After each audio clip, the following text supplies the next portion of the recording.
හරි නේද පුතේ? ආයිබෝවන්. ආයිබෝවන් සර්. ආයිබෝවන් සර්. එනවනේ. හරි. අම්මලා එහෙම මට පළු යන්න බයිනවා ඇතිනේ. ඈ ගෙවල් වල ඉන්න. බයින් නැද්ද? ඈ පුතේ? නෑ සර්. නෑ මං ඇහුවේ දැන් ඉතින් අර උදේ පාන්දරම මේ මොකක්ද ලේකෝප වෙන පච ගොඩක් කියන සින්දු දැම්මහම ඈ එතකොටනේ යකු නගින්න කිව්ව දැන් උදේ පාන්දරම ලේකෝප වෙන සින්දු දැම්මහම උන් හිටිත් දැන් අමතක වෙලා අම්මා මුත්ත නැතුව බයිනවා ඇති කියලා මං කල්පනා කරේ. එහෙම වෙනකොට පුතේ ඔය ඉයර්ෆෝන් එකක්වත් ගහගෙන ඒ ටික අහන්න වෙන කරන්න දෙයක් නෑ. ඈ හරි. මං එහෙම කිව්වේ මේ මං හිතන්නේ පන්තියට සහභාගී වෙන අවස්ථාවේ ඔබට ගීතයක් ඇහෙන්න ඇති. ඇහුණද? ඔව් සර්. ඔව් සර්.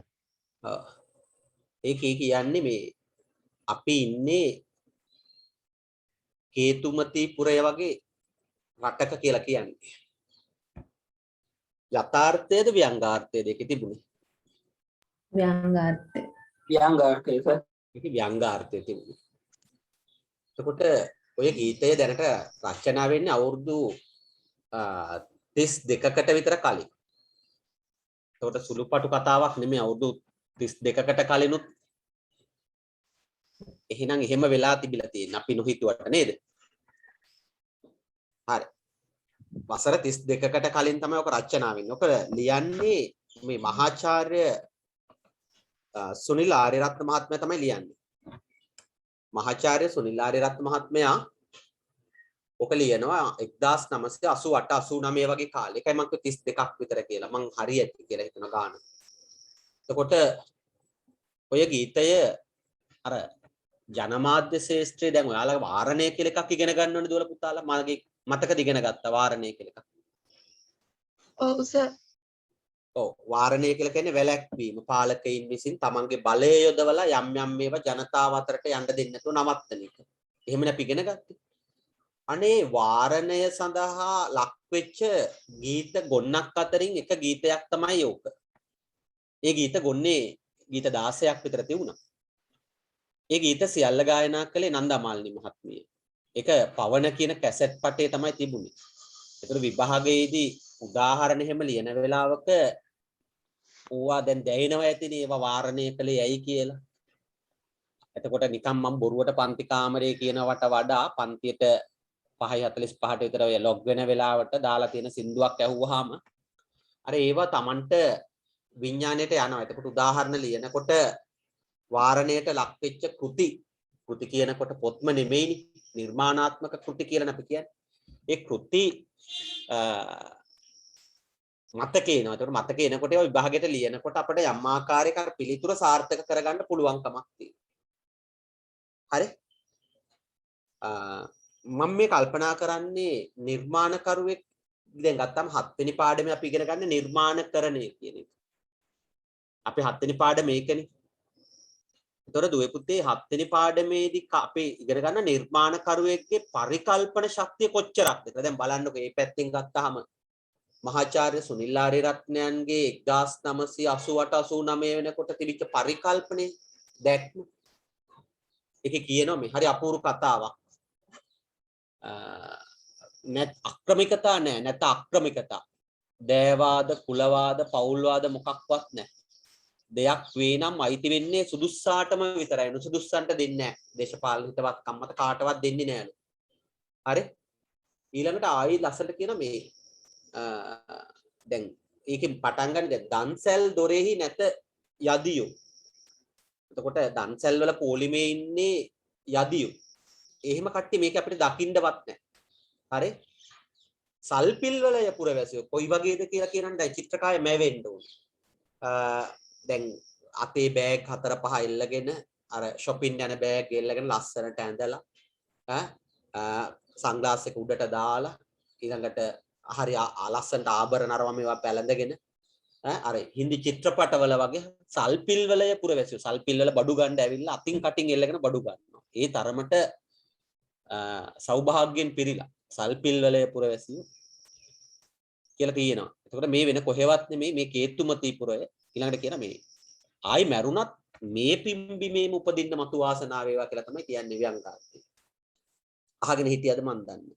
ඇහුණාද?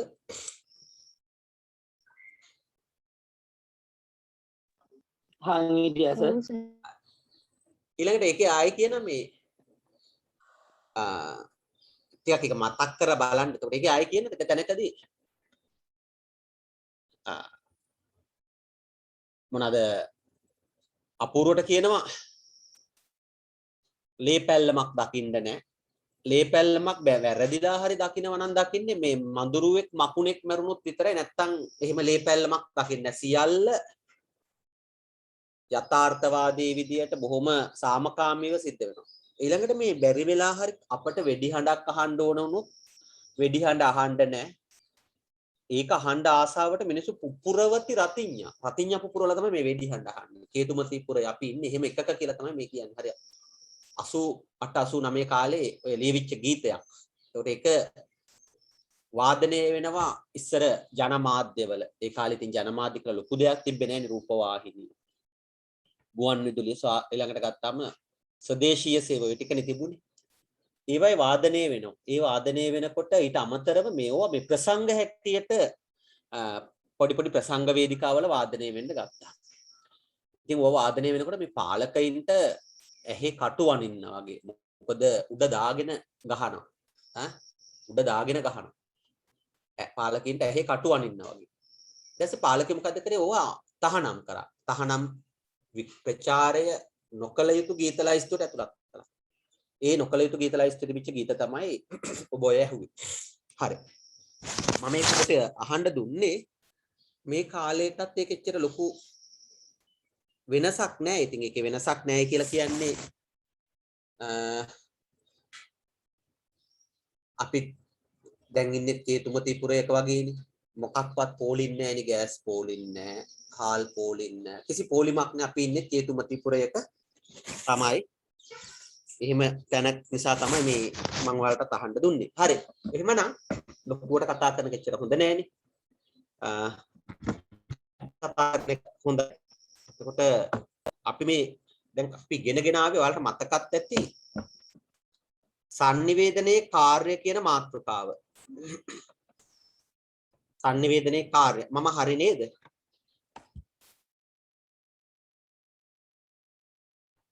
බලන්න වෙන්නේ. ඇයි කතා කරන්නේ නැත්තේ මේ 2022 ළමයිගේ තියෙන පොඩි ප්‍රශ්නයක්. ඒගොල්ලෝ උදේට එන්නේ කැඳ බීලා වගේ ගොළු වෙලා එන්නේ. කැඳ බීපු ගොළුව වගේ. කැඳ ඒක රහයිද නැද්ද කියලා කියාගන්න බැරි තරමට ගොළු වෙලා එන්නේ. කැඳ බීලා වගේ නෙමෙයි කැඳ බීපු ගොළුව වගේ ඉන්නේ. හරි. එතකොට දැන් අහගෙන දින්නේ ඇහෙනවද? හරිද? හරි. අහගෙන මින් නැතුව කතාත් කරන්න. එතකොට sannivedana කාර්යයන් ගැන අපි ගිය සතියේ පොඩි කතිකාවක් ආරම්භ කළා. මතකයි. හරිද මම එහෙම කළාද? ඔව් සර්. මේ පිටු අංකය පේන පිටු අංකයේ ගාන 15 මේ 15 වෙනි පිටුවේ අපි මේ අශ්වය පයින් තැන තියෙනවා ලියාගත්තද? ඔව් සර් ලියාගත්තා. ඊට පස්සේ මෙතනට තව කොටසක් මේ බලා ගන්න. දැන් ඔය තාම දන්නේ නැති කට්ටියක් ඉන්නනේ මොකද්ද මේ වෙන්නේ කියලා. මේ මෙතනට අදාළ කොටසකුත් අපි ලියාගත්තද? තව මොනවා හරි 6ක් 7ක් විතර. ඔව් සර් ලියාගත්තා. හොඳයි. එහෙමනම් යමක් ඕන් කරලා තියෙනවා. හරි. ඊළඟට එහෙමනම් දැන් ආයි තියෙන්නේ බලා ගන්න මේ තොරතුරු සම්පාදනය කියන එක අපි ලියාගත්තද? නෑ සර්. නෑ සර්. ඒක ලියලා නෑ. ඒකේ මේ තොරතුරු සම්පාදනය කියන එකේ පොඩි මිස්ටේක් එකක් වෙලා තියෙනවා. මෙන්න මේක කපා ගන්න. ඔන්න ඕක කපලා දාන්න. නිකම් මොකටද ආයි? මම පොඩි වැඩක් කරලා දෙනවා. මේ කියන කාරණා 4 මේ මෙතන ලියනවා වෙනුවට පැහැදිලි කරලා දෙනවා. පැහැදිලි කරලා දීලා මම ඔබට ඒක ඡායාරූපයකටත් එකතු කරලා ඊට පස්සේ මගේ අද බලාපොරොත්තුවක් තියෙන මේ ප්‍රවෘත්ති ගැන ටිකක් වැඩියෙන් කතා කරන්න. ඒකට කැමතිද? අපි ඒකට ප්‍රවේශ වෙනවා කියලා කියන්නේ. එහෙම කරමු සර්. හරි. ඒත් එක්කම මගේ බලාපොරොත්තුවක් තියෙන දැන් ආයි අපට හම්බ වෙන්න තියෙන ඉරිදා උදේනේ මේ හෙට නෙමෙයි අනිද්දා උදේටනේ. ඒ අනිද්දා උදේ හම්බ වෙනකොට මේ ටියුට් එක අපි ඉවර කරනවා. මේ නිබන්ධය සම්පූර්ණයෙන් ඉවර කරනවා. හරි? එතකොට පිටු අංක 20යිනේ තියෙන අපි මේක ඉවර කරනවා. මේ ඉවර කරලා ඊළඟ සතියේ සිකුරාදා වෙනකොට අපි 3 වෙනි නිබන්ධය පටන් ගන්නවා. එහෙම හොඳ නැද්ද? මම ඔයාලගෙන් අහන්නේ. මේක හොඳයි සර්. හා එහෙනම් ඔන්න දැන් නොකියුවයි කියන්නේ ලබන සතියේ සිකුරාදා වෙනකොට බොහෝ වෙලාවට 3 වෙනි නිබන්ධය පටන් ගන්න අපි වපසරිය හදාගෙන ඉන්නවා. හරි. ඊළඟට දැන් දුවල පුතාලගෙන් අහන්නේ මේ දැන් යන වැඩපිළිවෙල ඉදිරියේදී අපි දන්නවනේ දැන් භෞතික පන්ති ආරම්භ කළාට පස්සේ ඔබට ඒ සඳහා අවශ්‍ය අවකාශයක් ලබා ගන්න පුළුවන්.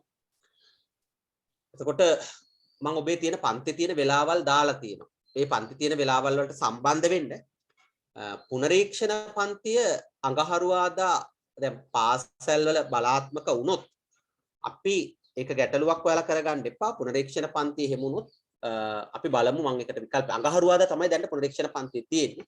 නමුත් මේ தත්ත්වය තුල ඔබට පාසල් වල අධ්‍යාපන කටයුතු ටිකක් දැන් ආයි ඉස්කෝලේ පටන් ගත්ත ගමන්ම අපි අඟහරුවාදා ඉස්කෝලේ යන්න එපා කියලා කිව්වොත් එහෙම පොඩ්ඩක් එතන සදාචාරාත්මක නැහෙනේ.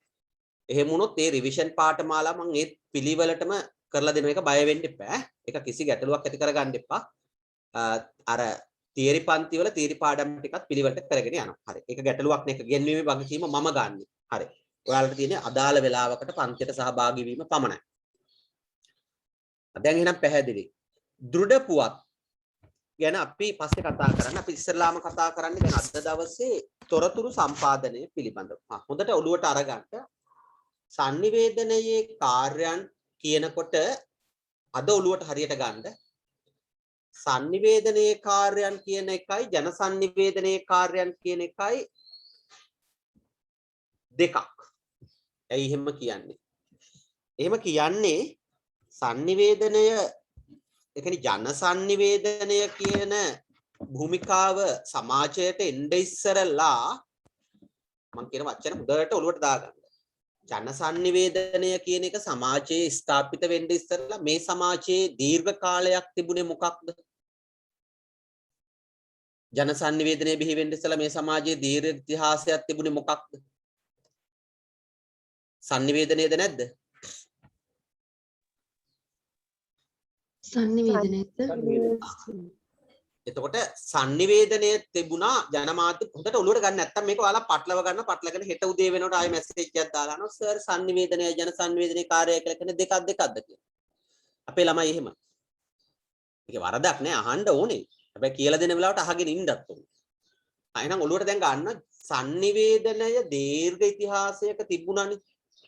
ඒ දීර්ඝ ඉතිහාසයක තිබිච්ච sannivedanaya තිබුණ ඩියුටි එකක් කාර්යයක් මොනවද මේකෙන් කරන්න කියලා. එතකොට දැන් ජනමාධ්‍ය නොතිබිච්ච සමාජයක ඕනේ දැන් ඔළුවට ගන්න ජනමාධ්‍ය කියලා එකක් නොතිබිච්ච සමාජයක sannivedanaya මොනවද කරපු ඩියුටිස්. ආයෙත් අපි දැන් අපේ දන්න අපේ සමාජය ගත්තාම 1737 වෙනකොට තමයි මුද්‍රණ යන්ත්‍රය එන්නේ. 1924 වෙනකොට තමයි ගුවන් විදුලිය එන්නේ. 1947 වෙනකොට තමයි සිනමාව එන්නේ. 1982 වෙනකොට තමයි රූපවාහිනිය ස්ථාපිත වෙන්නේ. මේ කියන කාලයට කලින් තිබුණේ sannivedanayනේ පිළිගන්නවද නැද්ද? ඔව් සර්. මේ කියන කාලයට කලින් තිබ්බ sannivedanayනේ ජනමාධ්‍ය අපේ ලංකාවේ තිබුණේ නැහැ. පිළිගන්නවද නැද්ද? ඔව් සර්. very good. ඒ sannivedanaya මොන වගේ කාර්යයක්ද කරේ කියන එක තමයි දැන් අපි මේට ඔළුවට ගන්න. එතකොට ඉස්සරලාම ඔළුව තුල වැඩ කරන්න ඕනේ මේ ඉගෙන ගන්න ජනමාධ්‍ය නොතිබිච්ච යුගයක අපේ මුතුන් මිත්තෝ sannivedanaya මොන වගේ වැඩවලටද යොදාගත්තේ කියලා. sannivedanaya යොදාගත්තේ මොන වගේ වැඩවලටද කියන කාරණා. ඒකේ පළවෙනි එක තමයි අපට හම්බ වෙන්නේ ඒකේ පළවෙනි එක තමයි අපට හම්බ වෙන්නේ ඉස්සරලා මේකෙදි ඔළුවට ගන්න ආරම්භක අවධියේදී sannivedanaya කාර්ය හැටියට අපි හඳුනාගත්තේ 4යි. තොරතුරු සම්පාදනය, උපදේශ සම්පාදනය හෙවත් අධ්‍යාපනය ලබා දීම, දැනුම ලබා දෙන එක, පෙළඹවීම සහ විනෝදාස්වාදය. දැන් මේ අපි මෙතන කතා කරන්නේ මේක සාම්ප්‍රදායික සමාජය තුල මේ sannivedanaya මොන වගේ කාර්යයක්ද කළේ කියලා. ඒතර විභාගයට අහනකොට ජන sannivedanaya කාර්ය කියලා අහනකොට මේ උත්තර වලට මේවා ගලප ගන්න බෑ. ඒක වෙනයි. ඒක හතරවෙනි පාඩම අපි ඉගෙන ගන්නවා. මෙතනදී ඉගෙන ගන්න මේ sannivedana කාර්ය. sannivedana කාර්යයේ පළවෙනි එක මේකේ මම වැරද්දක් තියෙන කියලා පෙන්වන්නේ දැන්.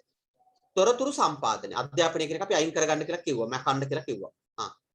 එතකොට දැන් මේ මම ඇඳලා තියෙන ඇත්තටම මේ දාලා තියෙන පින්තූරෙත් එතකොට මේකේ පොඩි වැරද්දක් තියෙනවා. තරහ වෙන්න එපා. ඒක මම කියන්න එපා. වැරදින වැරදි. මොකද මේක ගත්තාම එකපාරට මේ ජනමාධ්‍ය කියන රූපකායන ඔබේලුවට එන්නේ. මෙතන අපේ මුතුන් මිත්තෝ sannivedanaya යොදාගෙන විවිධ කාර්යයන් කරා. ඒකේ පළවෙනි එක තමයි තොරතුරු සම්පාදනය.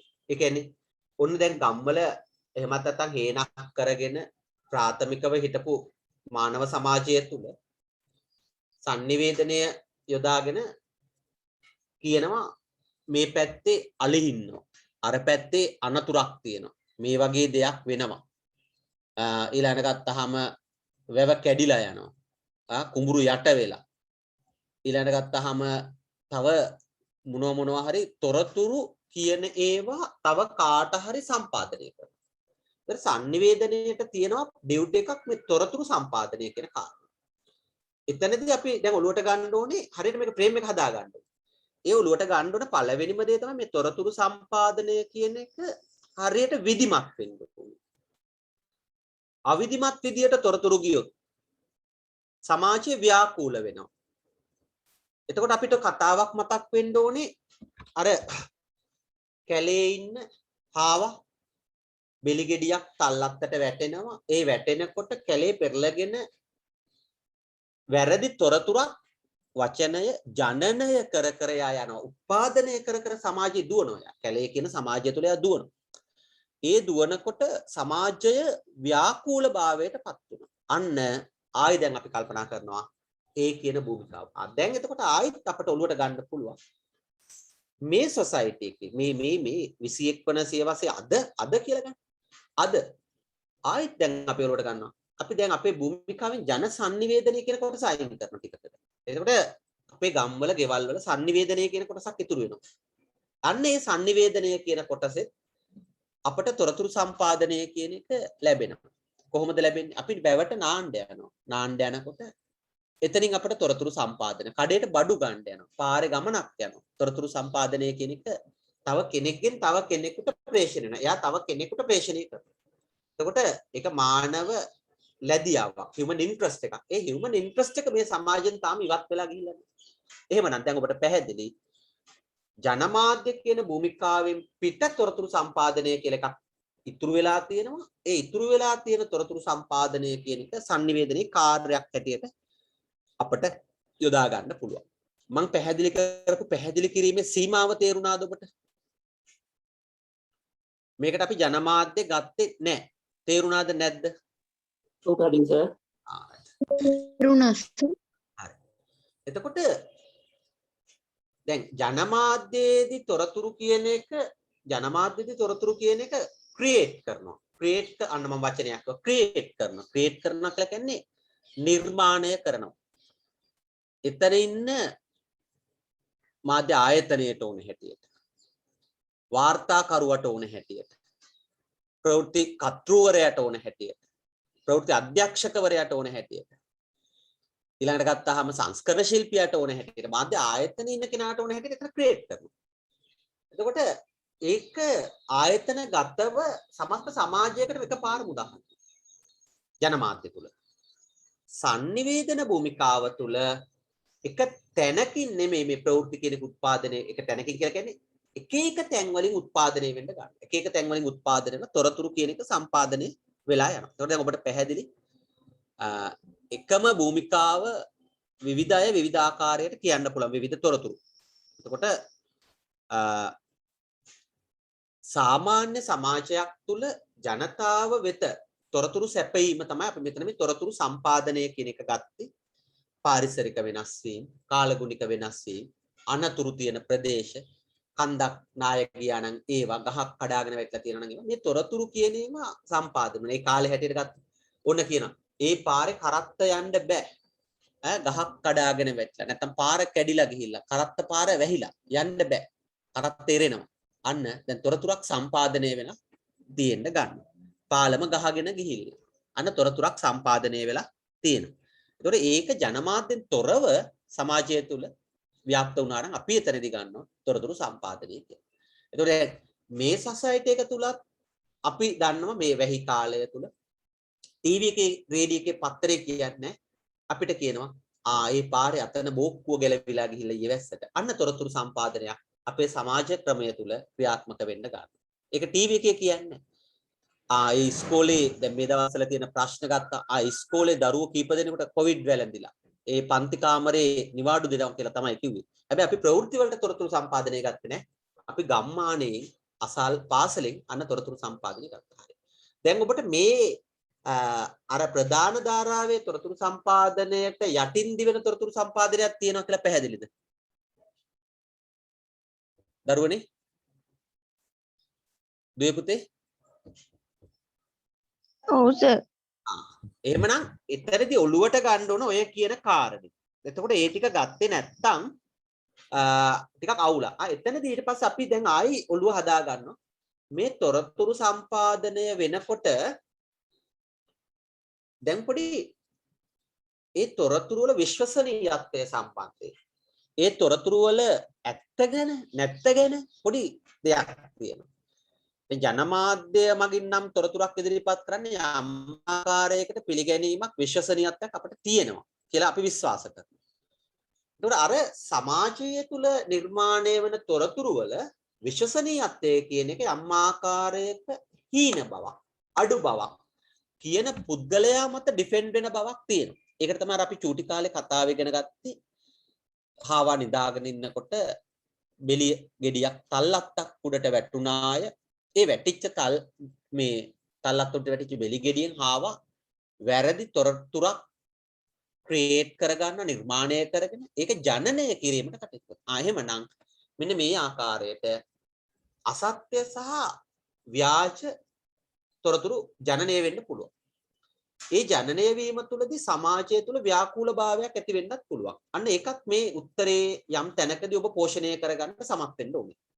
ඒත් එකම ගත්තාම තවත් මෙතනදී අපි කතාවක් මතක් කරගත්තොත් අර මතක ඇති ගමරාල ගෙදර ඇවිල්ලා මේ ජන කතාවල මම කොටස් කියන්නේ ගමරාල ගෙදර ඇවිල්ලා ගමහාමිනි වෙලා දුන්න බත් එක කාලා පිළිකන්න පැත්තට ගිහිල්ලා ගමරාල වමනේ දානවනේ වමනේ දානකොට අසලින් යන මැගිලින් දකින්නවා ගමරාල වමනේ දාලා මැගිලින් ඒකට ටිකක් හොට දාලා බලනකොට කපුටු පිහාට්ටක් තියෙනවා ඊට පස්සේ කියන ගමරාල මොනවා කාලා වමනේ දැම්ම කියලාද කියලා තිබ්බ ජන කතාවේ අහලා නැද්ද ජන කතාව? කපුටු 7ක් වමනේ දැම්මා. ඔව් මැගිලින් ඊට පස්සේ ටිකක් වෙන මේ ගමරාල කපුටෙක් කාලා වමනේ දාලා. දැන් ඒක ඊළඟ එක්කෙනාට කියනකොට ටිකක් දුර කතාව යනකොට ගමරාලයා අහවල් ගමේ කපුටු 7 දෙනෙක් කාලා වමනේ දැම්ම කියලා තමයි ගියේ. අන්න මේ තොරතුරු සම්පාදනයේදී ඔය තොරතුර ඔය විදිහට විකෘති වීම වලට ලක් වෙන්න පුළුවන් ජන සමාජයන් තුළ. එහෙමනම් දැන් ඔබට යමක් තේරෙනවා. එතකොට මේ තොරතුරු සමහරු Tamanට ලාභ පරමාර්ථයන් වෙනුවෙන් ක්‍රියේට් කරනවා. Tamanගේ වාසියට ක්‍රියේට් කරනවා. කියනවා අහවල් කඩේ නම් බඩු ඉච්චර ෂුවර් නෑ. යන්න එපා. ඒකේ අර එහෙම තිබ්බලු. අන්න ඒකේ තොරතුරු තොරතුරු ක්‍රියේට් කරනවා. සමාජයක් තුළ තොරතුරු ප්‍රවාහය සාමාන්‍යයෙන් අපි මනෝමූලිකව කියලා කියන බුද්ධියට මුල් තැනක් දීලා අවබෝධ කර ගැනීම කළ යුතුයි කියලා අපි විශ්වාස කරනවා. එතකොට මේ තොරතුරු සමාජීය ජනයාට අනිවාර්යයෙන්ම ඕනේ. තොරතුරු නැතුව සමාජයක ජීවත් වෙන්න බෑ. ඒක පළවෙනිම කාරණේ. ඒ කියන්නේ ඒකත් මේකට දැන් එකතු කරගන්න පොයින්ට් එකක්. දැන් තුන්වෙනි කාරණේ මම බලාත්මක කරන්නේ. අපි හැම වෙලාවෙම පිපාසයකින් පෙළෙනවා. ඒ පිපාසය තොරතුරු පිපාසයක්. ඒක තොරතුරු පිපාසයක්. ඒක human interest එකක්. මානව interest එකක් කියලා කියන්නේ අවශ්‍යතාවය. human interest මානව ලැබියාවක් අවශ්‍යතාවයක්. ඒතකොට තමයි අපි මොකක් හරි බල ඉන්නකොට අම්මලා අපට බයින්නේ හිටපු ගමන් තොපි ඔව්වම බල හිටපිය රටේ ලෝකේ මොනව වෙනවද දන්නේ නැහැ. ටිකක් දාපියව ප්‍රවෘත්තියක් අහන්න. අම්මලා කියන්නේ නැද්ද ඔයාලට? අම්මලා ඔයාලට කියන්නේ නැද්ද? කියනවා. අපේ අම්මා නම් එහෙම කියන්නේ ඔයාලා ගම්මලා කියනවද දන්නේ නැහැ කියලාද කියන්නේ? නෑ ඒක කියනවා. ඒතකොට අන්න ඒ කියනවා. ඒ human interest එක තමයි අර පැන්නේ එළියට. එහෙමනම් දැන් අපි ජනමාධ්‍යෙන් අයින් වෙමු. ජනමාධ්‍යෙන් අයින් වෙමු. අපේ ගෙවල් වල ඉන්න නැත්නම් අපි කතා කරන මේ ජනයාට තොරතුරු නැතුව ජීවත් වෙන්න බෑ. ඕන් ටික වෙලාවක් ගෙදරට වෙලා මොනවා හරි වැඩක් කර ඉන්නකොට බුලත් පිටක් කාලා කැරක් ඉන්නකොට පිටප ගමන් ෂර්ට් එකක් දාගෙන බොත්තම් ටික දාගෙන ක්ලාස් දෙනවා. කොහෙද යන්නේ? නෑ මම මේ කඩේ පැත්තට ගිහින් එන්න. දැන් ඇයි මේ කඩේ පැත්තට ගිහින් එන්නේ? දැන් මට නිකන් ඔයාලා දැයිර ආකාරයට කිව්වොත් අන්න අර ඉන්ට්‍රස්ට් එක දැන් උදේ ඉඳන් ෆිල්ුනේ නෑ. අන්න එතකොට අපි ටක් ගාලා එතනට යන්න ගන්නවා. ඒකේ සමාගමට වැටෙන්න ගන්නවා. ඒ සමාගම හරහා තොරතුරු බෙදනවා. මේක තමයි අර ජනමාධ්‍යය දැන් රොයිටර් කියන වචනයක් ඇවිල්ලා තියෙන්නේ. රොයිටර් කියන වචනේත් තියෙන්නේ එහෙම. ඔක මේ ඇමරිකන් මේකක්. ඒකට ඉස්සර මේ ග්‍රාමීය ප්‍රදේශවල ජනතාව එකතු වෙනවා රොයිටර් මහත්තයාගේ කාර්යාලය ළඟට. ඒ කාර්යාලය ළඟට එකතු වුණාම එතනදී තමයි මිනිස්සු එක එකව හුවමාරු කර ගන්නවා. කෝච්චිය යන වෙලාව බඩු වල මිල ගණන් සිමෙන්ති කොටයක් 1650ක් විතර වෙනවා. අරවා මේවා හුවමාරු කර ගන්නවා. අතනින් නම් හොරට සිමෙන්ති ගන්න පුළුවන්. අරයා ළඟ බඩු ටිකක් හංගගත් ඒවා තියෙනවා. හුවමාරු වෙනවා. අන්න ඒ හුවමාරු වෙන ඒවා එහාට මෙහාට බෙදෙන්න ගන්නවා. අන්න මේ තොරතුරු ජනනය වෙන එක අර human interest එක තුළ මානව ලැබියාවත් එක්ක ක්‍රියාත්මක වෙන්න ගන්නවා. ඒක අතීතයේ ඉඳන් ඇවිල්ලා තියෙනවා. ඒ හරහා තමයි සතුටු සාමිච්චි කියන ඒවා, සාද කියන ඒවා, පාටි කියන ඒවා මේ ඉන්නේ අර තොරතුරු ප්‍රවාහය හුවමාරු කරගන්න. ඒක නැතුව අපිට මේක අපි ඒකත් එක්ක ක්‍රියාත්මක වෙච්ච જાතියක්. අපි જાතියක් නෙමෙයි මානව සංහතියේ මේක අවශ්‍යතාවයක් වඩපත් වෙලා තියෙනවා. හරි. එhmenan ඔබට දැන් තොරතුරු සම්පාදනය කියන කාරණේ පිළිබඳ යම් අවබෝධයක් ලැබෙනවද?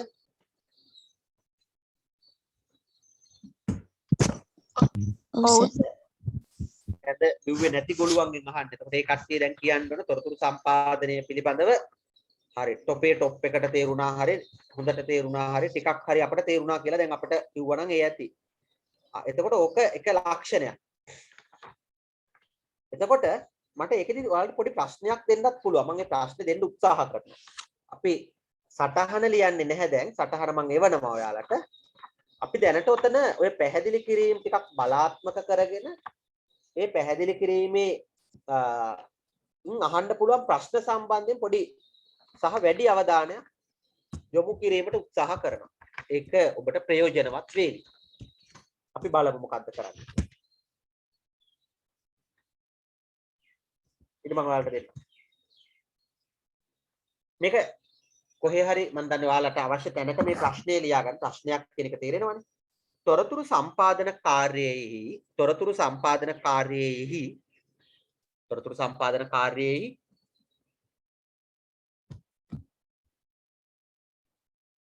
වැදගත්කම පිළිබඳව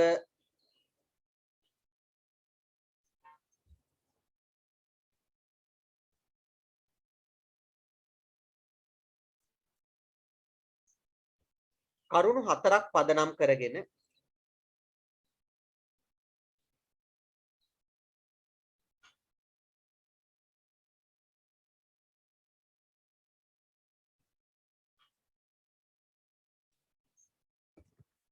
තොරතුරු සම්පාදන කාර්යයේ වැදගත්කම පිළිබඳ කරුණු 4ක් පදනම් කරගෙන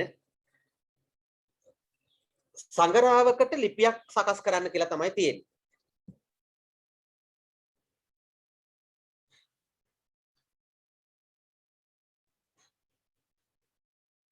හරි. එතකොට දැන් අපි මේකට උත්තරේ ලියන්නේ කොහොමද? එතකොට මේ පුතේ තරහ වෙන්න එපා. මේ මම මේ සමහර මගේ අත්දැකීම් මම ඔයාලත් එක්ක කියනවා. ඊයේ පෙරේදා ළමයෙක් මගෙන් අහනවා. හැබැයි ඔයාලා අහන්න නැතුව ඉන්න එපා. මෙහෙම කිව්වහම ඔයාලත් අහන්න ඕනේ. ඊයේ පෙරේදා එක දරුවෙක් මට මැසේජ් එකක් දාලා අහනවා. සර් මම ඊයේ ඔක කිව්ව පන්ති කාමරේ. සර් මේ සර් පාසලක පවත්වන විවිධ ප්‍රසංගයක් කියලා කියන්නේ මොකද්ද සර්? කියලා මගෙන් මැසේජ් එකක් දාලා අහනවා. එතකොට මම තියෙන ප්‍රශ්න අතර ගත්තාම මම ඇත්තට මේකෙදි ඉස්සෙල්ලාම ඒ දරුවාගේ ආකල්ප පිළිබඳ පොඩ්ඩක් අවධානය යොමු කරා. මම බොහොම ඉවසිල්ලෙන් උත්තර දුන්නේ. මම කිව්වා පුතේ මේ ඉස්කෝලවල තියෙන ඔය ඒ කියන්නේ දරුවන්ගේ දක්ෂතාවලි දක්වන ප්‍රාසංගික අවස්ථාවකට අපි කියන විවිධ ප්‍රසංගයක් කියලා. ඒතකොට මෙතන අපි කොට්ටර කාට හරි ලොකු වැරද්දක් වෙලා තියෙනවා. ඉතිහාසය තුල අවුරුදු 17ක ළමයි විවිධ ප්‍රසංගය කියන වචනේ දන්නේ නැති වෙන්න කොතනක හරි වැරද්දක් වෙලා තියෙනවා. ඒතකොට ඒ දරුවා ගියේ පාසලක එක්ක කවදාවත් විවිධ ප්‍රසංගයක් පවත්වලා නැහැ. බරපතල ප්‍රශ්නයක්. හරි එහෙම පාසල් තියෙන්න බැරිද ලංකාවේ? පුළුවන් සර්. එහෙම පාසල් ලංකාවේ තියෙන්න පුළුවන්. ඒ නිසා ඒ දරුවට අත්දැකීමක් ලැබිලා නැහැ. හරි. එතකොට අපිට එතනදී ඒ දරුවා කෙරෙහි අනුකම්පා කරන්න වෙනවා. ඒ දරුවා කෙරෙහි සානුකම්පිතව බලන්න වෙනවා. දෙවෙනි කාරණය. නමුත් ඒ දරුවාගේ පැත්තෙන් ගත්තාම තව ලොකු වීක් පොයින්ට් එකක් තියෙනවා. මොකද ඒ දරුවා අවුරුදු 17ක් ඉගෙනගෙනත් මේ සමාජයේ කොතනකින්වත් එයාගේ කනට ඇහිලා නැහැ විවිධ ප්‍රසංගයක් කියලා කියන්නේ මේක කියලා. ඇහිලා නැහැ නෙමෙයි, ඇහිච්ච එකක් අවබෝධ කරගෙන නැහැ. එතරම් ප්‍රශ්නයක් තියෙනවද නැද්ද දැන්? තියෙනවා සර්. එතන පැහැදිලිවම තියෙනවා. ඉතින් මම ආවේග වෙන්නත් බෑ. මම ගුරුවරයා දැන් ළමයි අතර දන්නේ නැති දෙයක් නෑ. මම ඉතින් දන්නේ නැති දෙයක් කිව්වා. එතකොට දැන් ඔන්න ඔය ළමයිට තමයි පුතේ අපි මේ උගන්වන්නේ මීඩියා. කැම්පස් යවන්න අපි උත්සාහ කරන්නේ ඒ ළමයි. එතකොට අපි කොච්චර අර්බුදකාරී අභියෝගාත්මක දෙයක්ද බාර අරන් තින්නේ කියලා ඔය අහගෙන ඉන්න දරුවෝයි දෙමව්පියෝ ඔක්කොම කල්පනා කරා නම් හරි. ඔන්න ඔය ළමයි තමයි අපි ළඟට එන්නේ ඉගෙන ගන්න. මම කියපු මේ කතාව පැහැදිලි නේද? ඔව් සර්. බොහොම සරල කතාවක් වුණාට ඒක ලොකු ගැඹුරක් තියෙන. ඒ ගැඹුර ගත්තාම හරි පැහැදිලි. අයි සුළුපටු කතාවක් නෙමෙයි මේක. ඒතකොට මේ දරුවාගේ මානසිකත්වය කොයි වගේද කියලා ඔබ කල්පනා කරලා බලන්න. ඉතින් මම ඒ දරුවට කියලා දුන්නා. මම කියන ඔබත් එහෙම ගැටලුව අහන්න. එහෙම ගැටලුවක් නෑ අහන්න ඕනේ. හැබැයි මට බොහොම කම්පාවක් ආවා. ඒ කම්පාව තමයි අර ඉච්චර වයසකට ගිහිල්ලත් ඒ දරුවට ඒක ඉගෙන ගත්තේ නැති එක. අපි මෙච්චර මේ පන්ති කාමරවල මේවා උගන්වනකොට ඒ දරුවා ඒවට සම්බන්ධ වුණේ නැති එක. තමයි මේ ගැටලුව. ඔයාලා විශ්වාස කරන්න විභාගයට යන්නේ මාසයක් තියලා අහනවා සර් සංගරාවකට ලිපියක් ලියනකොට සර් ඒකට මාතෘකාව දානව නේද කියලා.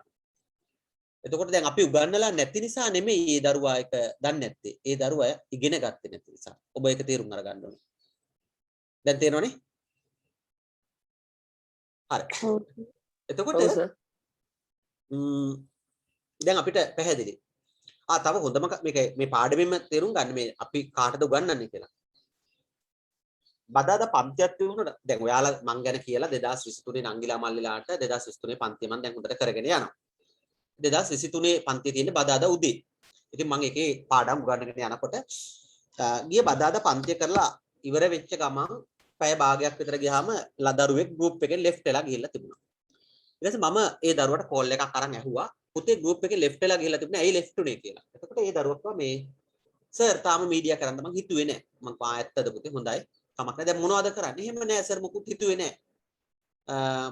කරන්න බලනවා. මං කා කමක් නෑ. මේ මොනවාද කලා විෂය කරනවද කියලා. ඒතකොට ඔව් සර් කලා කරනවා මොනවා හරි කරනවා කියලා කිව්වා. මං කා කමක් නෑ. ඔයා හිතන් ඉන්නේ මොනවද කියනකොට එළම එකපාරටම කිව්වා මං සර්ට ගිය මාසේ සල්ලි දැම්මා. සර් මට ටියුට් එව්වෙත් නෑ සර්. මං ඒකයි අයින් වුනේ කියලා. එහෙම කිව්වා පොල්ලෙන් ගැහුවා කිව්වා. මටත් ඉතින් එන ෂොක් දැන් කතන්දරේ. දැන් මේ පෙරේදා වුනේ ගිය මාසේ කියලා කියන ඔක්තෝබර් මාසයේ දරුවා මට මුදල් ගෙවලා තියෙනවා. මම මාසයක් ඒ ළමයට ටියුට් එක යවලා නැහැ. හරි. මම ඊට පස්සේ දරුවට දැන් බොහොම දැන් මට ලැජ්ජයි ඉතින් වැඩි. ආය කතා කරන්න දැන මට මාර ලැජ්ජයි වැඩි. මොකද දැන් මේ සල්ලි වලා ගෙන්නගෙන මම ඒ ළමයට සේවා විශ්ත කරලා නැහැනේ. මම ඊට පස්සේ ඒ ළමයා දැන් ඉතින් මම ආයි අපි පැත්තෙන් කියන මම දන ගහලා දැන් කතාව. මම කිව්වා ඇත්තද පුතේ? දුව මේ දුවේ ඔයා පුතේ දැන් සල්ලි දාලා මොන බැංකුවටද දැම්මේ? ඒකට කිව්වා ලංකා බැංකුවට. හරි. ඔයා සල්ලි දාලා පුතේ රිසිට් එක එව්වේ කොයි අංකෙටද? මං එහෙම එකක් එව්වේ නෑ සර්.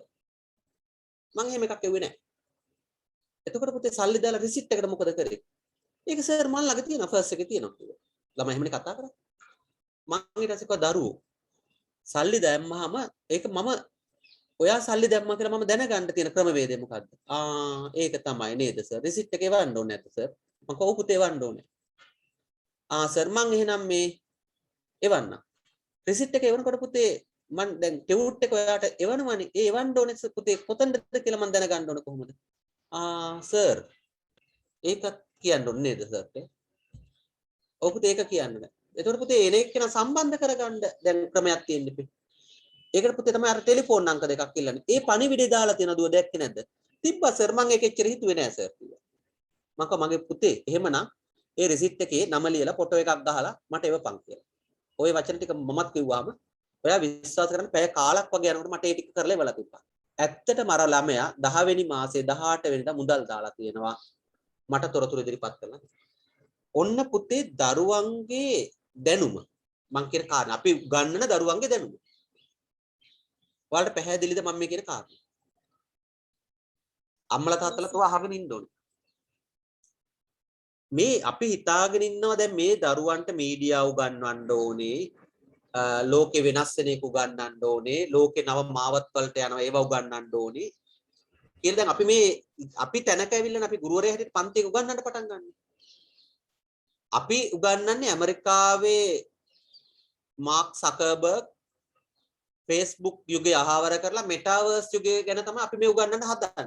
ඒ උගන්වන්න හදනකොට අපි ඉගෙන ගන්න ඉන්න ළමයි ඉන්නේ කොයිතරම් පහළ තැනකද කියලා දැන් ආයෙ කල්පනා කරලා බලන්න.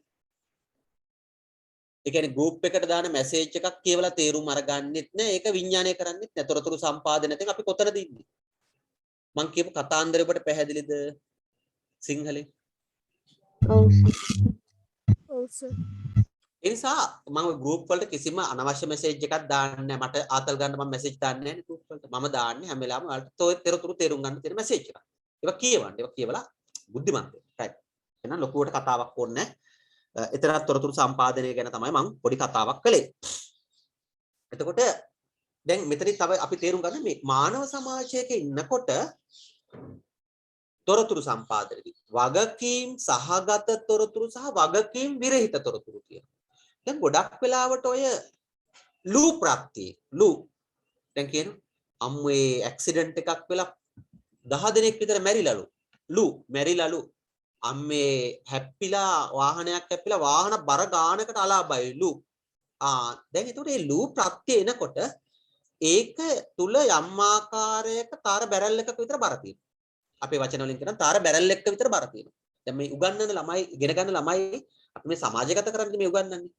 අනේ ලූ ප්‍රත්‍යත් එක්ක තොරතුරු සම්පාදනය කරනකොට ඔබ ඒ තොරතුර පුළුවන් තරම් ආයෙ ඇනලයිස් කරන්න. ඇනලයිස් කරනවා කියන්නේ විශ්ලේෂණය කරනවා. ප්‍රශ්න කරනවා. කොහෙද හැප්පිලා තියෙන්නේ? අහවල්. මොකක්ද හැප්පිච්ච වාහනේ? එතකොට කියනවා මේ ඒක නම් හරියට දන්නේ නැහැ. කවද්ද හැප්පිලා තියෙන්නේ? ඊයේද කොහෙද තමයි හැප්පිලා තියෙන්නේ? දැන් අපි විඥානිකව තමයි මේක ඇනලයිස් කරන්නේ. වාහන බර ගානකට අනතුරුයි කියලා කිව්වේ මේ මොන වාහනද? එහෙම කියන්නත් මං හරියට දන්නේ නැහැ මේ ඔයාට කවුද ඔක කිව්වේ? මටත් අර හන්දියේ කඩේ බඩු ගන්න යනකොට මම මේ බුලත් පිටක් ගන්න යනකොට එක්කෙනෙක් කියනවා ඇහුණා. අන්න අපි දැන් තොරතුරු විශ්ලේෂණය කරනවා. විශ්ලේෂණය කරනකොට මම අර වචනයක් කිව්වේ තාර බැරල් එකක් විතර ඒ කතාවේ තියෙනවා කියලා. අපි ඒ තාර බැරල් එකේ බර අයින් කරනවා. ඒ බැර අයින් කරගත්තට පස්සේ දැන් අපට තේරෙනවා අනතුරක් වෙලා තියෙනවා. හැබැයි ඒකේ ස්වභාවය අපි දන්නේ නැහැ. දැන් ওই විශ්ලේෂණය කරන්නේ නැති කෙනා තමයි අර ගමරාල වමනේ ටිකක් දැම්මහම ළඟින් ගිය ඇලිස් වගේ චරිතයක් ගන්නකො ඒ එන්සිනා වගේ චරිතයක් ගන්නකො ඒ එන්සිනා අරගෙන ගිහිල්ලා ඒ තාර බැරල් එකට තව තාර ටොන් දෙකක් විතර එකතු කරලා තමයි ඊළඟට කියන්නේ. එන්සිනා වගේ චරිතයක් වගේ ඩබල් එකක් අහු වුණාම ඒක තව එක්කෙනෙකුට කියනවා තාර ටොන් 3ක් විතර එකතු කරලා. අන්න අපි ඉගෙන ගන්නේ තාර ටොන් ගාන වැඩි කරන්න නෙමෙයි අපි ඒක ඉගෙන ගන්නේ ඇනලයිස් කරලා විශ්ලේෂණය කරන්න. ඒ කියපු කතාව ඔබට තේරුණාද මේ තොරතුරු සම්පාදනය කියන භූමිකාව තුළ? ගත්ත උදාහරණ තේරුණාද? ඔව් සර් තේරුණා. තේරුණා නේද? එතකොට ඔබ කීයටවත් ඉගෙන ගත්ත දරුවෙක් හැටියට මාධ්‍ය පිළිබඳ අවබෝධයක් ලබාගත් දරුවෙක් හැටියට මේ තොරතුරු කියන එකේදී කොයිම වෙලාවකත් ඒ තොරතුරු අවභාවිතා කරන්න ඉඩ දෙන්නත් එපා කාටවත් අවභාවිතා කරන්නත් එපා. අනර මං අහපු ප්‍රශ්න ටික අහනකොට ඒ ප්‍රශ්න ටික අහන්නේ සත්භාවයෙන් අහන්නේ. මේ හින්ට් එකටවත් මොකටවත් නෙවෙයි සත්භාවයෙන් නිකන් අහනවා. කොහෙද හැප්පිලා තියෙන්නේ? එහෙනම් හරියට දන්නේ මේ කොළඹ පැත්තේ තමයි කියලා කියන්නේ. එතකොට අපි තේරුම් ගන්න එයා එක දන්නේ. මොකද්ද හැප්පිච්ච වාහනේ? මේ එහෙම දන්නේ කාර් එකක්ද කොහෙද කියලා තමයි කිව්වේ. දැන් එතකොට අන්න අපි දන්නවා එයා එක කියන්නේ විශ්වාසයෙන් නෙමෙයි බොහොම අවිශ්වාසයෙන් කියන්නේ කියලා. ඔබට පැහැදිලිද මම කියපු වචන ටික? ඔව් සර්. අන්න ඒ අපේ කනට ලැබෙන තොරතුර අපි ප්‍රශ්න කරලා සබුද්ධිමත්ව ਵਿਚාරශීලීව ගන්නවා. ඕක එතෙන්ද එන්නේ නැති කෙනා මොකද කරන්නේ? හතර වරිගෙම ගිනි තියලා ඒක තව 10 දිනකට කියලා බලනකොට අපි තමයි බොරු කියලා කියන්නේ. එහෙනම් කල්පනා වෙන්න. ඔන්න තොරතුරු සම්පාදනය හරි වැදගත් ඒක. අපිට පුළුවන් මුළු ගමවක් ගිනි තියන්න අර හාවා කැලේ ගිනි තිබ්බා වගේ. right. ඒතර අපි අහපු ප්‍රශ්නය අතර තොරතුරු සම්පාදන කාර්යයේ වැදගත්කම පිළිබඳ කරුණු 4ක් පදනම් කරගෙන සංග්‍රහවකට ලිපියක් ලියන්න. දැන් මේක රිවිෂන් ක්ලාස් එකේ අපි කොහොම කතා කරන්න බෑ. මාතෘකාවක් තියෙන්න ඕනේ. ඊළඟ තොරතුරු සම්පාද මේ වගේ එකක් කරනකොට තොරතුරු සම්පාදනයේ වැදගත්කම පිළිබඳව මානව සමාජයක තියෙන ගුණාංග පිළිබඳ පොඩි පැහැදිලි කිරීමක් කරන්න ඕනේ. පොඩි ඡේදයක් පැහැදිලි කරන්න. ඒ ඡේදය පැහැදිලි කරලා අපි කියනවා මෙන්න මේ කරුණු 4 පාදක කරගෙන තමයි අපි මේක ලියන්නේ කියලා කරුණු 4ක් ලියනවා. ඊට පස්සේ කරුණු 4 ඡේද 4කින් විග්‍රහ කරනවා. මේකේ උත්තර වලට ගන්න පුළුවන්. ඔයාලා ලියා ගන්නවා නම් 1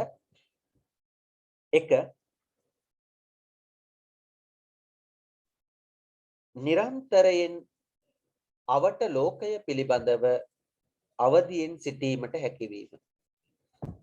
තොරතුරු සම්පාදනයේ තියෙන වැදගත්කම නිරන්තරයෙන් අවට ලෝකය පිළිබඳව අවදියෙන් සිටීමට හැකියවීම. ඒක වැදගත්කම. අපි අප්ඩේට් වෙලා තියෙනවා. නිරන්තරව අවට ලෝකය පිළිබඳව අවදියෙන් ඉන්න පුළුවන් වෙලා තියෙනවා අපිට.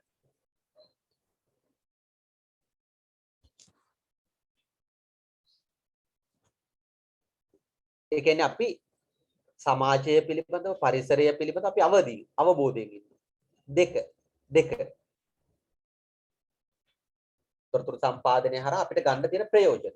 දෙවෙනි එක. දෛනික ජීවිතයේ විධිමත්ව සැලසුම් කර ගැනීමට හැකියවීම. දෛනික ජීවිතයේ විධිමත්ව සැලසුම් කර ගැනීමට හැකියවීම.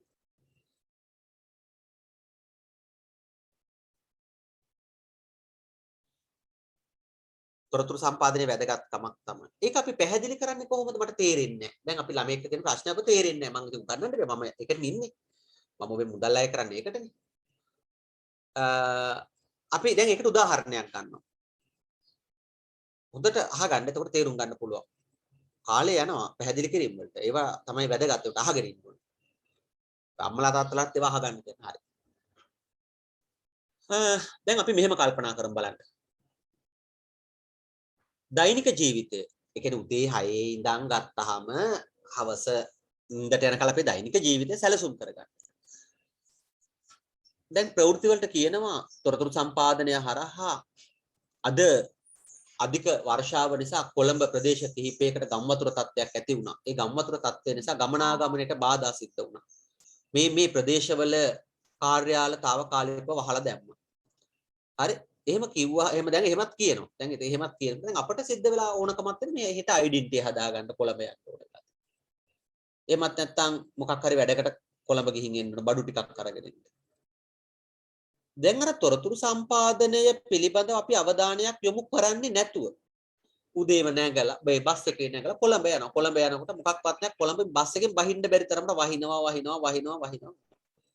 දැන් අපි දෛනික ජීවිතයේ සැලසුම් කරගන්න තොරතුරු සම්පාදනයේ ප්‍රයෝජනෙට අරගත්ත දේ වෙලාවේදී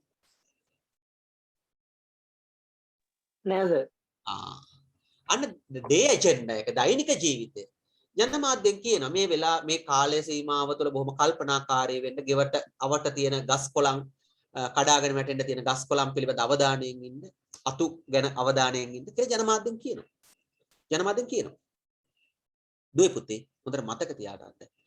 අපි අවධානයෙන් හිටින් නැති වුනහම අනතුර කියන එක වැඩි වෙනවා. අන්න දෛනික ජීවිතය කියලා කියනකොට කියනවා මේ අද හවස් කාලේ වර්ෂාව ඇති වෙන්න පුළුවන් කියලා කියනකොට අපි හාල් ගාලා එළියට බහලා ගමනක් යනවා කුඩයක්වත් තරම් යන්නේ නැතුව අන්න අපි දෛනික ජීවිතය සැලසුම් කරගත්තේ නැහැ.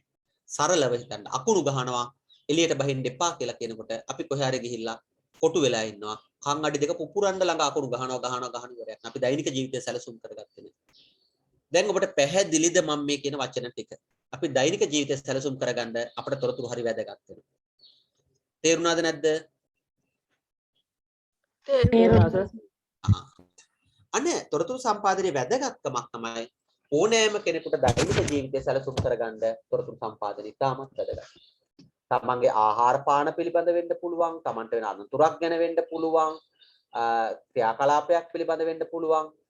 දැන් නිකන් පොඩිවට ගන්නකො දැන් ඇයි මේ ජනමාධ්‍ය වලින් එහෙම අරවයි මේවෙන් කියන්නේ අද දින අහවල් වෙලාවේ ඉඳන් අහවල් දින දක්වා විදුලිය විසන්ධි කරනවා.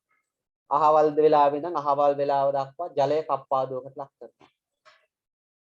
මොකටද මේ තොරතුරු අපිට දෙන්නේ?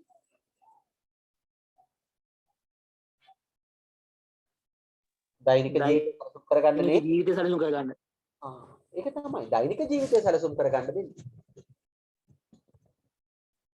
දැන් ඔබට පැහැදිලි වෙනවා මෙන්න මේ තොරතුරු සම්පාදනය කරේ අවධානය යොමු කරොත් තමයි එයා දෛනික ජීවිතය පිළිබඳ සැලසුම් කරගන්න. නැත්නම් එයාට දෛනික ජීවිතය සැලසුම් කරගන්න බැහැ. එයා අනතුරක වැටෙනවා. ෂර්ට් එක අයන් කරලා නැහැ, කලිසම අයන් කරගෙන නැහැ, ඊළඟට ගත්තාම බත් එක උයා ගන්න විදියක් නැහැ. අන්න දෛනික ජීවිතය සැලසුම් කරගත්තේ නැති වුනහම අපි අමාරුවේ වැටෙන්න ගන්නවා. right. ඊළඟ එක තුන්වෙනි කාරණේ ආපදා හා ව්‍යවසනයන් පිළිබඳව පූර්ව වශයෙන් දැනුම් දීමට හැකියි. ආපදා සහ ව්‍යවසනයන් පිළිබඳව අපට කලින් දැනුවත් වෙන්න පුළුවන්.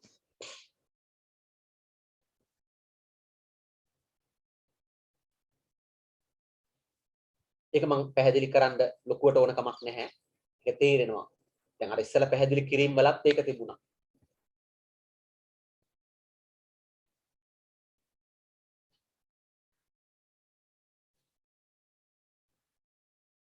ඊළඟ එක සමාජීය වශයෙන්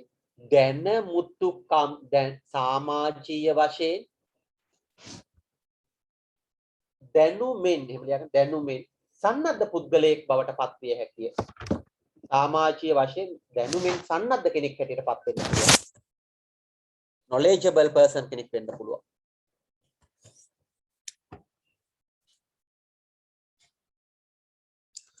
සමාජීය වශයෙන් දැනුමෙන් සන්නද්ධ කෙනෙක් වෙන්න පුළුවන්. තොරතුරු සම්පාදනයේ වැදගත්කම. ඒක තොරතුරු පිළිබඳ අපි දැනගන්න ඕන දෙයක්. ඔබට පැහැදිලිද? ඒ කියන්නේ අර සාම්ප්‍රදායිකව අපි ජීවත් වෙන සමාජයක ඉන්න අතලොස්සක් අතර අපේ තොරතුරු සම්පාදනය හරහා සමාජීය වශයෙන් මහා දැවැන්ත දැනුම් සම්භාරයක් ඇති කර ගැනීම හැකියාව තියෙනවා. අනෙක් අයට සාපේක්ෂව. ඒක එක ලක්ෂණයක්. ඔබට පැහැදිලි.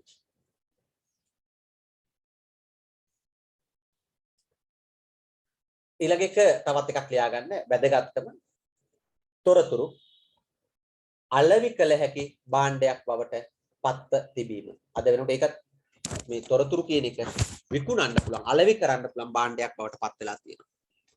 තොරතුරු අලෙවි කළ හැකි භාණ්ඩයක් බවට පත්ව තිබීම.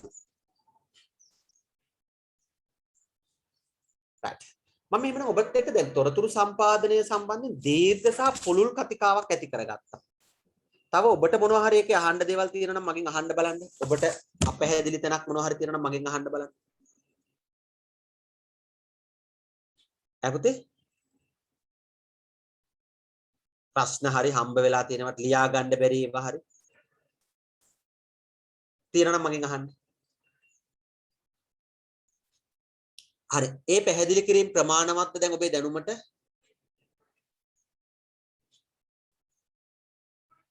ඔව් සර්. හරි.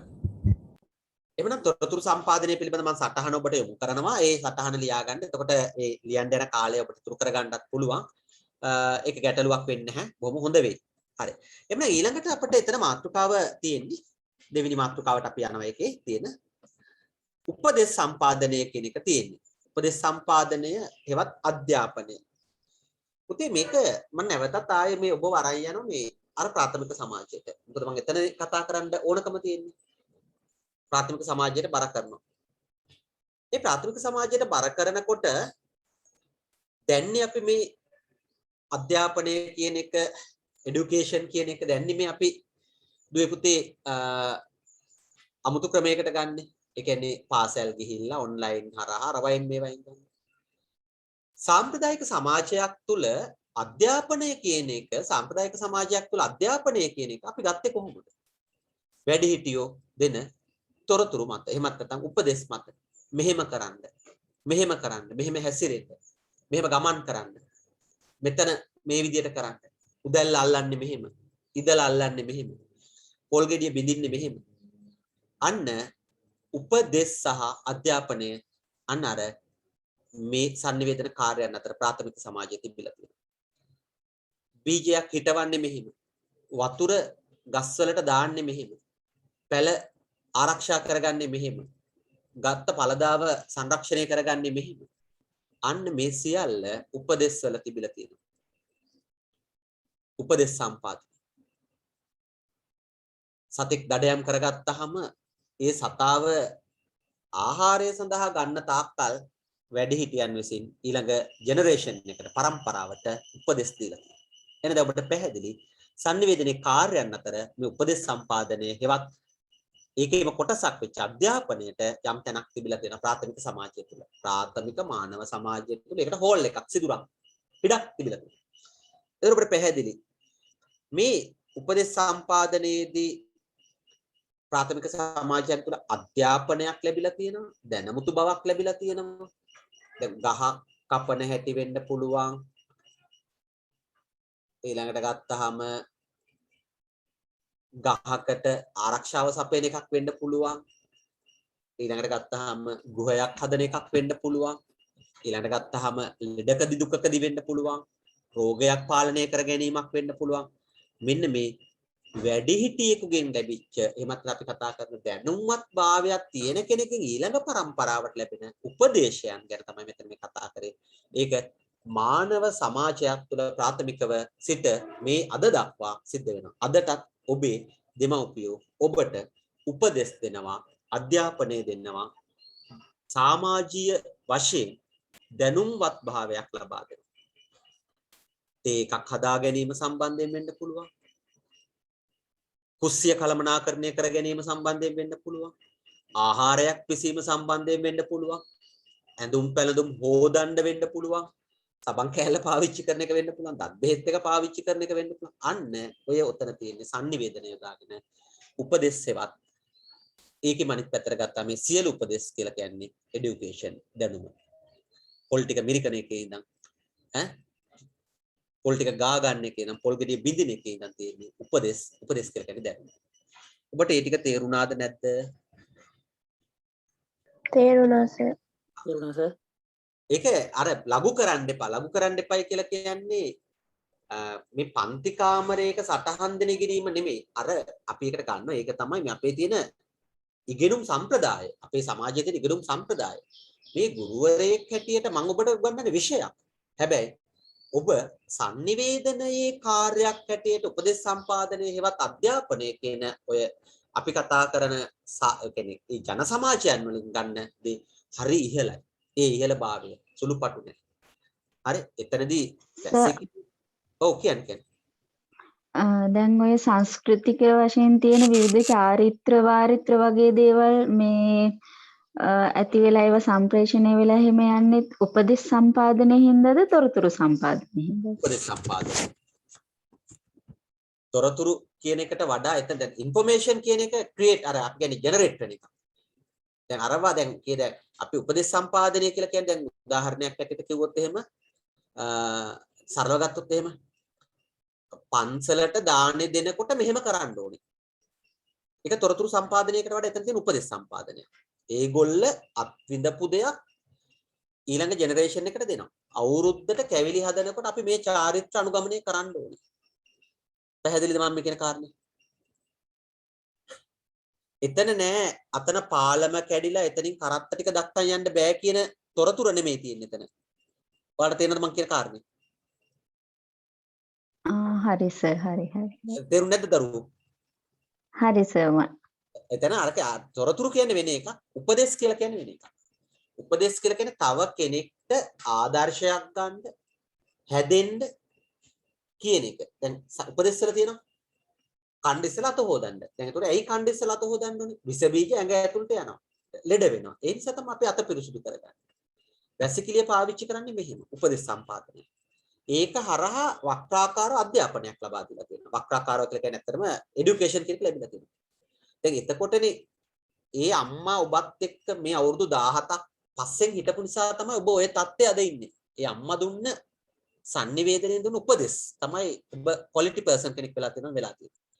අවවාද සහ ආදර්ශයන් කියලා අපි කියන්නේ අන්න ඒ කියන කොටස. එතන এডুকেෂන් කියන එක හැංගිලා තියෙනවා. අපි ඒක මිල කරන්නේ නැහැ. අපි ඒක අගය කරන්නේ නැහැ. හැබැයි අති විශාල දැනුම් සම්භාරයක් එතන තියෙනවා. තේරුණාද නැද්ද? දීපුතේ තේරුණාද නැද්ද? තේරුණා සර්. හරි. එමුනම් මම ඒකේ සටහන කියන දැන් උදාහරණයක් ඇරෙයි දැන් මම ආයෙ තව ඕනනම් කියලා දෙන්නම් මේක. අපි ප්‍රාථමිකම තැනකට යමු මේ උපදේශ සම්පාදනය. වැඩි දරුවෙක්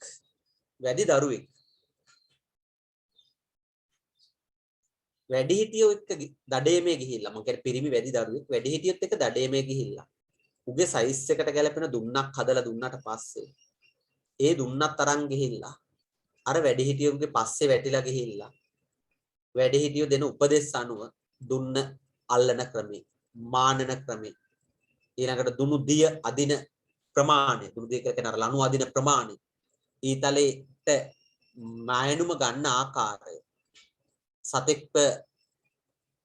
සතාගේ විදින්න ඕන ස්ථානය පිළිබඳ මේ සියල්ල තොරතුරු සම්පාදනය කියන භූමිකාවට වඩා අපි ගන්නේ මොන භූමිකාවටද? දෙපොතේ උපදේශ සම්පාදනය. අනිත් පැත්තට ගත්තාම ඇලීරෙන් අනිත් එකේ තියෙනවා අධ්‍යාපනය කියන එක. හරිද? එතකොට අධ්‍යාපනයක් එයාට දීලා තියෙනවා. එයා ඊට පස්සේ ඒක තමන්ගේ මනෝභාවයට එකතු කරගෙන තියෙනවා. ඒ මනෝභාවය තුළ මේ දැනුම කියන එක තියෙනවා. ඒකම තමයි දැන් ඔයාලා මම දන්නේ එහෙම කරනවද නැද්ද කියලා. ඔයාලා එක එක පරිසරයන් වල ඇත්තේ මෙතන ඉන්න දරුවෝ. ඒකට අම්මලත් එක්ක දැන් මේ වැහි කාලේ අම්මලත් එක්ක යනවා. අපිට බඩේරුම් හිටවන්න යනවා කියලා.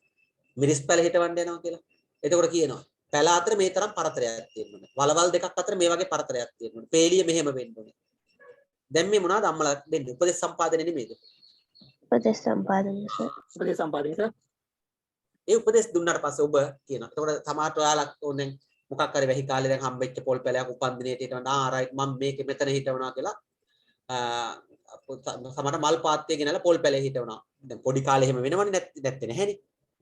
මල් පාත්තිය මැද ගෙනලා මම මේ පොල් ගහ මෙතන හිටවනවා කියලා පොඩි කාලේ අපි ලෑස්ති වෙනවා. එතකොට අම්මලා කියනවා නෑ පුතේ පොල් ගහක් උඩට ගොඩක් ලොකු වෙනවා. ඕකේ අතු මෙච්චරක් යනවා. ඒ නිසා පොල් වගේ ගහක් හිටවන්න ලොකු ඉඩක් ඕනේ. ඒකට හොඳ තැනක් තෝරගන්න ඕනේ. දැන් මේ මොකක්ද අම්මලා කිව්වේ අපිට? දුවේ පුතේ උපදේශ සම්පාදනය සහ අධ්‍යාපනය නේද දීලා තියෙන වක්‍රාකාරය. ඔව් සර්. මම අහන ප්‍රශ්නේ ඇත්තටම ඔයාලා මම දන්නේ මුණ දීලා නැද්ද කියලා. ඒ වගේ මොකක් හරි අපබ්‍රංශ වැඩක් කියන්නේ කරනකොට අම්මලා ඒක වළක්වලා ඒගොල්ලෝ අපිට පැහැදිලි කරලා දීලා නැද්ද? ඒ වගේ අපබ්‍රංශ වැඩේ කරාට ගැලපෙන්නේ නැහැ නැතන්ද කියලා. තියෙනවා. එනේ අන්න ඒ තමයි මේ ඒගොල්ල ලබාගත්ත දැනුම අපට දෙන එක. ඒක තොරතුරු නෙමෙයි ඒක උපදේශ සම්පාදනය. හරි. මම හිතනවා එහෙනම් මට ඒකත් ඔබට යමක් දැනෙන ආකාරයට පැහැදිලි කරන්න පුළුවන් වුණාය කියලා. හරිද? Excuse me sir. ඔව් අහන්න. සර් තොරතුරු සම්පාදනය උපදේශ සම්පාදනය ගත්තාම සර් ඒකේ අතර අන්‍යෝන්‍ය සම්බන්ධයක් නැද්ද? ඒ කියන්නේ සර් දැන් මේ කාලවකවානුව වගේ අන්‍යෝන්‍ය කොරෝනා කාලවකවානුවේ අන්‍යෝන්‍ය සම්බන්ධයක් තියෙනවා.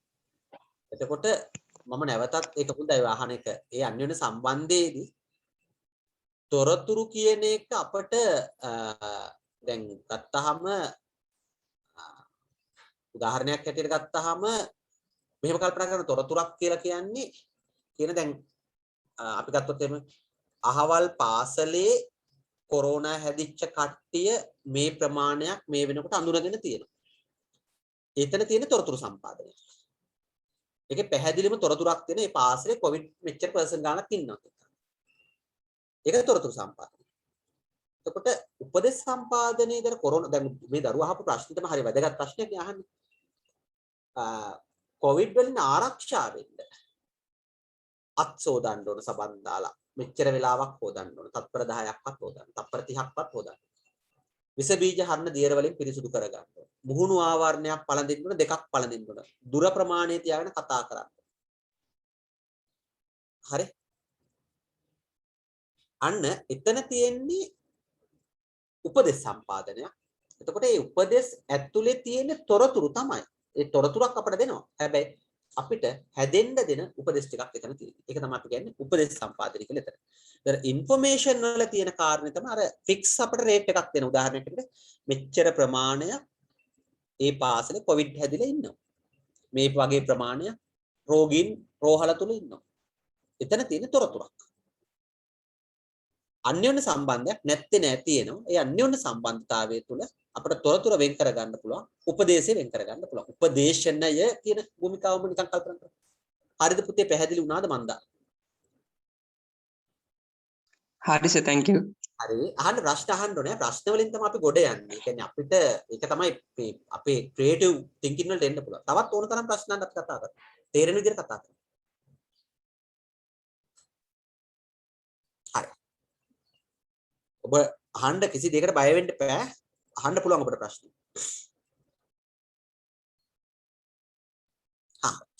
ඊළඟ එන මම මේකේ දැන් ඔබට ප්‍රශ්න වල නිරත වෙන්නේ නැති නිසා මම යනවා. මේ තියෙන්නේ පුතා මේ මට ඒකට ගැළපෙන රූපයක් හම්බුනාය කියලා මම විශ්වාස කරනවා. මේ පෙළඹවීම. පෙළඹවීම කියලා කියන්නේ ඔතන එක එක අර්ථයෙන් අපිට ගන්න පුළුවන්. මේ මොටිවේෂන් කියන කාරණේ තමයි එතන තියෙන්නේ. මොටිවේට් කරනවා, පොළඹවනවා.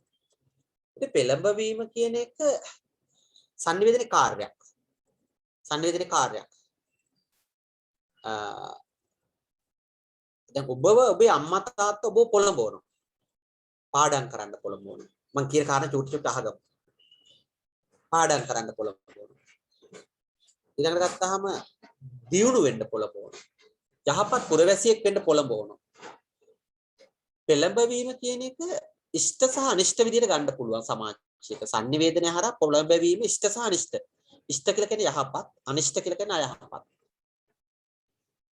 එතකොට මානව ඉතිහාසයේම මේ ආකාරයට පොළඹවලා තියෙනවා. ඉෂ්ට සහ අනිෂ්ට විදිහට. තමන්ට හිතයිෂී කට්ටිය තමන්ව පොළඹවන්නේ ඉෂ්ට විදිහට. තමන්ට හිතයිෂී නොවන කට්ටිය තමන්ව පොළඹවන්නේ අනිෂ්ට විදිහට. ඒක පළවෙනියට තේරුම් ගන්න ඕනේ. උදාහරණයක් හැටියට ගත්තොත් එහෙම කූට ව්‍යාපාරිකයෙක්ට අහුවෙන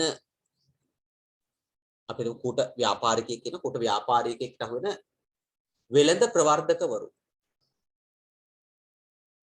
එයා කරන්නේ කූට ව්‍යාපාරිකයෙක්.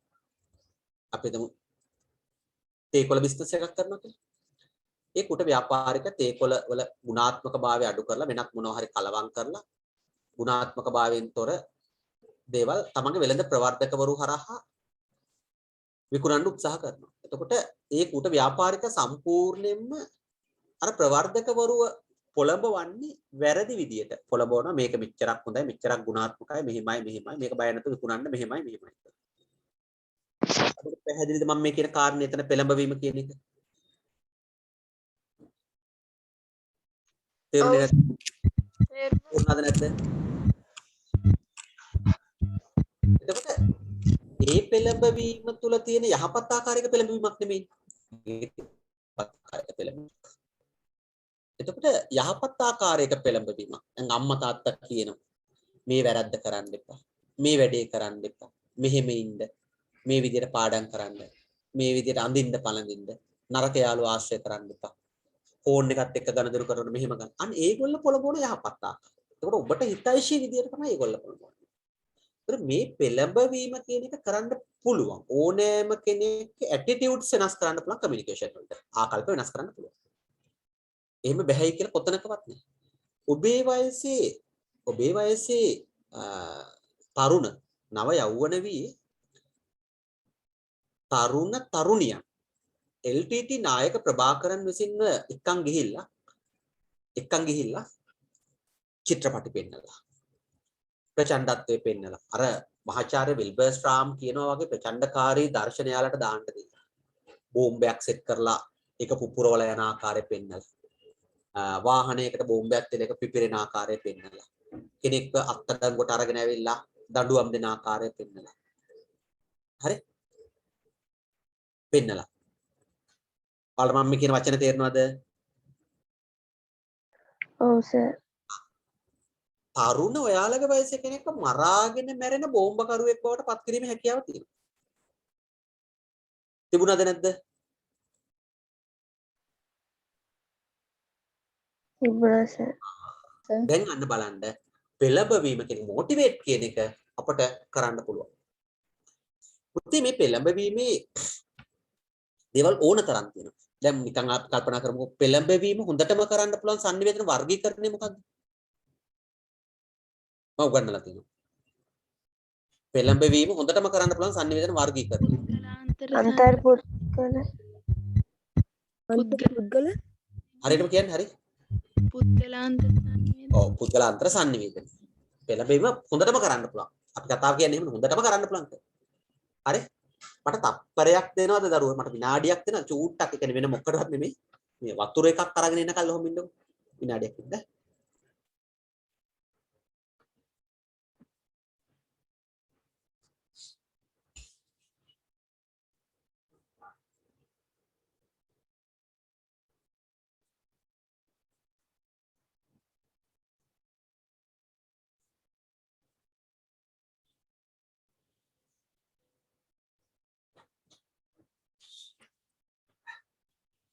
හරි.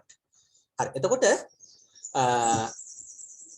අපි කතා කරගෙන පෙළඹවීම හොඳටම කරන්න පුළුවන් පුද්ගලාන්තර සංවේදනය කියලා. දැන් අපි බලමු මේක ඇත්තද කියලා. කෙනෙක්ව ළඟින් ඇසුරු කරන්න අරගෙන කෙනෙක් එක්ක සමීප වෙලා එයාගේ අවශ්‍යතාවයන් තේරුම් අරගෙන එයාගේ චර්යා රටාවන් තේරුම් අරගෙන එයාගේ ලැබියාවන් තේරුම් අරගෙන අපි එයාට කියන ඔයා මෙහෙම කරන්න. ඔයා මෙහෙම කරන්න. ඊට පස්සේ ඔයා මෙහෙම කරන්න. අම්මට මෙහෙම බොරුවක් කියන්න. තාත්තා ඇහුවොත් මෙහෙම කියන්න. ෆෝන් එක මේ විදිහට හංග ගන්න. මැසේජ් එක මේ විදිහට හංග ගන්න. අන්න දැන් ඔබව දැඩිම විදිහට අම්මා තාත්තාගේ ආදරේ හිටපු ඔබ කිසියම් කෙනෙක්ගේ මතවාදයක් ඔස්සේ අම්මාකාරයකට පෙළඹෙන්න ගන්න. අම්මා තාත්තට බොරු කියන්න ගන්න. අම්මා තාත්තා කියන දේවල් අහන්න නැති තත්වයකට. අන්න බලන්න පුද්ගලාන්තර sannivedana හරහා කිසියම් කෙනෙක් දැඩිව වෙනස් කරන්න පුළුවන්. තේරුණාද නැද්ද? තේරුණාද? අන්තර් පුද්ගල sannivedane පෙළඹවීමේ තියෙන ශක්තිය. අන්තර් පුද්ගල sannivedane තියෙන පෙළඹවීමේ තියෙන ශක්තිය. එහෙම වෙනවද නැද්ද? වෙනවා සර්. අන්න බලන්න පෙළඹවීම කියන කාරණා. එතකොට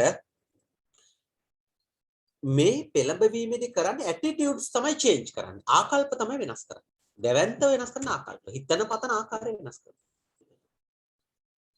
කෙනෙක් ළඟ වැඩට ගිහිල්ලා කියනකොට අපි මොකටද උට වැඩට යන්නේ? අපි මොකටද ඌව පෝෂණය කරන්න යන්නේ? අන්න ආකල්ප වෙනස් කරනවා. ඒ කියන්නේ මේ මානව ඉතිහාසය තුලම කරලා තියෙන්නේ ඔය පෙළඹවීම. රජ කෙනෙකුට පක්ෂපාතීව පිරිසක් හදනවා වගේම තවත් කණ්ඩායමක් විසින් රජ කෙනෙකුට අපක්ෂපාත ඒ කියන්නේ විරුද්ධවාදී විදියට පිරිසක් නිර්මාණය කරනවා. ඝාතනය කරන්න, මරන්න, කුමන්ත්‍රණය කරන්න සෙට් එකක් ගොඩ කරනවා. මෙන්න මේ පෙළඹවීම කියන එක මානව ඉතිහාසය පුරා ගොඩනැගිලා තියෙනවා. එතකොට ඇත්තටම සමාජයක යහපත වෙනුවෙන් ආකල්ප හදන එක හොඳ දෙයක්. හැබැයි දැන් අපි පොළඹවනවා. එක එක්කෙනා. අපි මොකටද පාරේ තියෙන වලවල් වහන්නේ? ඌව රජයෙන් කරන්න ඕන වැඩ. අපි මොකටද කානුව හදන්නේ? ඌව රජයෙන් කරන්න ඕන වැඩ. අපි මොකටද වතුර බැහැලා යන්න කානුව සුද්ධ කරන්නේ? ඒව රජයෙන් කරන්න ඕන වැඩ. අපි මොකටද වැවේ මංකඩ පිරිසුදු කරගන්න ඕන? ඒව රජයෙන් කරන්න ඕන වැඩ. අන්න කෙනෙක් නිෂේධනාත්මකව අපගාමී චර්යාවලින් එහෙමත් නැත්නම් ඍණාත්මක ආකල්ප වලින් සමාජයකට ආදර්ශ දෙනවා, අවවාද දෙනවා. ඒ ගම්මානේ කවදාවත් දියුණු වෙන්නේ නැහැ. හැබැයි ගම්මානේ හාමුදුරුවන්ට පුළුවන්. නිකන් ගත්තාම දායක සභාවත් එක්ක කතා කරලා අපි ගම පොඩ්ඩක් හදාගමු. අවශ්‍යක ශ්‍රම දානයක් දාමු. ශ්‍රම දානයක් දාලා පාරේ තියෙන වලවල් ටිකට පස් ටිකක් දාගමු. ග්‍රාම සේවක මහත්තයාගෙත් අපිට උදව් වෙනවා. මේ සංවර්ධන නිලධාරී තුමියත් අපිට උදව් කරනවා. කානුව ටිකක් සුද්ධ කරගෙන වතුර බහැලා යන්න හදමු. අන්න යහපත් ආකාරයට ආකල්ප වලින් පොළඹවන්න පුළුවන්. ඒතකොට මේ තමයි මානව ඉතිහාසය තුල sannivedanaye පෙළඹවීම කියන කාර්යය. සමහර පාසල් හරි ලස්සනයි. ඇයි? විදුහල්පතිවරයාගේ ආකල්ප හොඳයි. ගුරු මණ්ඩලයේ දිනාගෙන තියෙනවා. ගුරු මණ්ඩලෙත් එක්ක එකතු වෙලා පාසල තුල දරුවන්ට යහපත් ආකල්ප දෙනවා. අසල බැහැලා කරන එක කළමනාකරණය කරනවා. ටොපිකොලයක් පැටලලා තිබුණොත් ළමයිට දඬුවම් දෙන්න ඉස්සලා විදුහල්පතිවරයා ඉස්සරලා මේක අහුල්ලා ගිහලා ඩස්බින් එකට දානවා ළමයිට පේන්න. ගුරුවරුන්ටත් ඒක පුරුදු කරනවා. අසල ටික ලස්සනට බැහැර කරනවා. කොම්පෝස්ට් කොටුව හදනවා. මල් පැල කෙසෙල් පැල ටික ලස්සනට නඩත්තු කරනවා. ඒවායේ ඵලදාව දරුවන්ට ආහාර භුක්ති විඳින්න දෙනවා. අන්න ආකල්ප හදන ඇටිටියුඩ්ස් පොළඹවන්න පුළුවන්. දැන් එතකොට මේ දීර්ඝ වශයෙන් මම එතන කතා කරා. පුතේ ජනමාධ්‍ය පැත්තෙන් ගත්තාම ජනමාධ්‍ය දැන්වීම් කරන්නේ අපිව පොළඹවන එක. දැන්වීම් කරන්නේ කරන්නේ අපිව පොළඹවන එක. මේක මෙලදී ගන්න, මේක පරිහරණය කරන්න, මේක ගාලා බලන්න, මේක කාලා බලන්න. මනෝවිද්‍යාව පාවිච්චි කරනවා එතනදී දැන්වීම් කරුවා. කොහොමද මනෝවිද්‍යාව පාවිච්චි කරන්නේ? අපි කතා කරමු මේ ටික. හා සර්. හරි.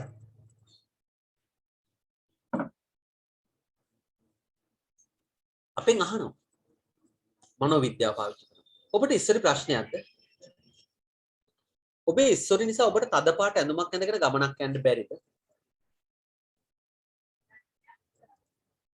ඔබේ කොණ්ඩේ ඔබට ඕන හැටියට හදා ගන්න බැරිද? දැන් ටීවී එකේ ප්‍රශ්න අහනවද නැද්ද හිතපුවම? මම ඔයාලගෙන් අහනවද නැද්ද? අහනවා සර්. ඊළඟට ආයෙ අහන්න. පොඩි ළමයෙක්ව දානවා. අම්මේ මේ ඒ ළමයා අපි ගානක් අරන් ගිහිල්ලා ඉර එළිය රිෆ්ලෙක්ට් කරලා මේ මොකද්ද ඇඳ යට තියෙන බෝලේ හොයා ගන්නවා. එතකොට කියනවා මේ 3+ කිරි බොනකොට බලාගෙන ඉද්දි තමයි මොලේ වැඩෙන්නේ කියලා. හරි? එතකොට අපේ ගෙදර අම්මා බලන් ඉන්නවා පොඩි එක අපේ පොඩි එක අවුරුදු 3යි. ඌ 3+ තමයි. හැබැයි අර පිගානල්ලා බෝලේ හොයන්නේ නැහැ. දැන් මනෝවිද්‍යාත්මකව අර ගමේ ඉන්න අම්මගේ ඔළුවට ඇඩ් එකකින් ගැහුවද නැද්ද? තේරුනේ නැද්ද? එරුණා සර්. මනෝවිද්‍යාත්මකව ගැහුවද නැද්ද? එහෙනම් රූපවාහිනී මාධ්‍ය දැන්වීමේ පෙළඹවීම සඳහා දැඩි ලෙස මනෝවිද්‍යාව පාවිච්චි කරනවා. දැඩි ලෙස මනෝවිද්‍යාව පාවිච්චි කරනවා. පාය මාර්ගිකව ඒගොල්ලෝ ළඟ තියෙන නිර්මාණශීලීත්ව උපරිම පාවිච්චි කරලා මේ දැඩි ලෙස මනෝවිද්‍යාව පාවිච්චි කරනවා. හරි? ඊළඟට ගත්තම නිර්මාණශීලීත්වය. මේ පෙළඹවීම සඳහා නිර්මාණශීලීත්වය පාවිච්චි කරනවා. බලන්නකෝ අර මම මේක කියන එක බොහොම හොඳයි. හිස් කබල පුපුරනවා නියගට අහුවෙච්ච කුඹුරක් වගේ. ටක ටක ටක ගාලා පුපුරගෙන යනවා. පෙන්නනවද නැද්ද එහෙම? පෙන්නනවා සර්. පෙන්නනවා. ඊට පස්සේ කියන ඔබේ හිස කෙස් වලට නියම පෝෂණය ලැබුණ නැත්නම් හිස කෙස් වලට වෙන්නේ මැරෙන එක. අර කෙස් ගහ මෙහෙම වෙලා කඩාගෙන වැටෙනවා. හරි? හැබැයි නියම පෝෂණය ලැබුණොත් මේ අහවල් જાතියෙන් බිඳුවක් පොළොවට වැටුනොත් අන්න අර පැලිච්ච හිස් කබල ටක ටක ගාලා යා වෙනවා. යා වෙලා අර කෙස් ගහ පෙන්නනවා මඤ්ඤොක් කලයකට වැඩි ටිකක් ලොකුවට පෙන්නනවා. පෙන්නලා ඒක ඇතුළට පෝෂණය ගිහිල්ලා මේක මෝල් ගහක් වගේ මහත් වෙනවා. මහත් වෙලා ඒක මෙහෙම වෙලා කෙලින්ම එනවා. ඊට පස්සේ ගොතලා කඹ යදින්න උනත් ඒක යොදා ගන්න පුළුවන් කියලා පෙන්නනවා. පෙන්නනවද නැද්ද දැන්?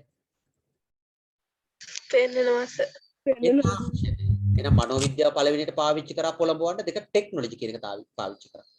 තුන්වෙනි එක ක්‍රියේටිව් නිර්මාණශීලීත්වය කියන එක පාවිච්චි කරා. තත්පර 10ක් ඇතුළත මේ සියල්ල නිර්මාණශීලීව පෙන්නලා එකතු කරලා පෙන්නලා අපිව ආකල්පමය වශයෙන් දැඩි ලෙස වෙනස් කරනවා. ඇඩ් එක බලලා ඉවර වෙනකොට හිතෙනවා මමත් ඒවා පාවිච්චි කරා නම් මේ මගේ කොණ්ඩේටත් හරියනවා කියලා. එතෙන්ද වේගවත් ගේන්න පෙළඹවීම කියන එක කරනවා. එන දැන් අපිට පැහැදිලි සාම්ප්‍රදායික සමාජය තුල සිට මේ අධ්‍යතන සමාජය දක්වා sannivedanaye මගින් අපිට ඕනෑම කෙනෙක් ඕනෑම ආකාරයකට පොළඹවන්න පුළුවන්. එක එක જાතියේ මැජික් පෙන්නලා. එක එක જાතියේ මැජික් පෙන්නලා.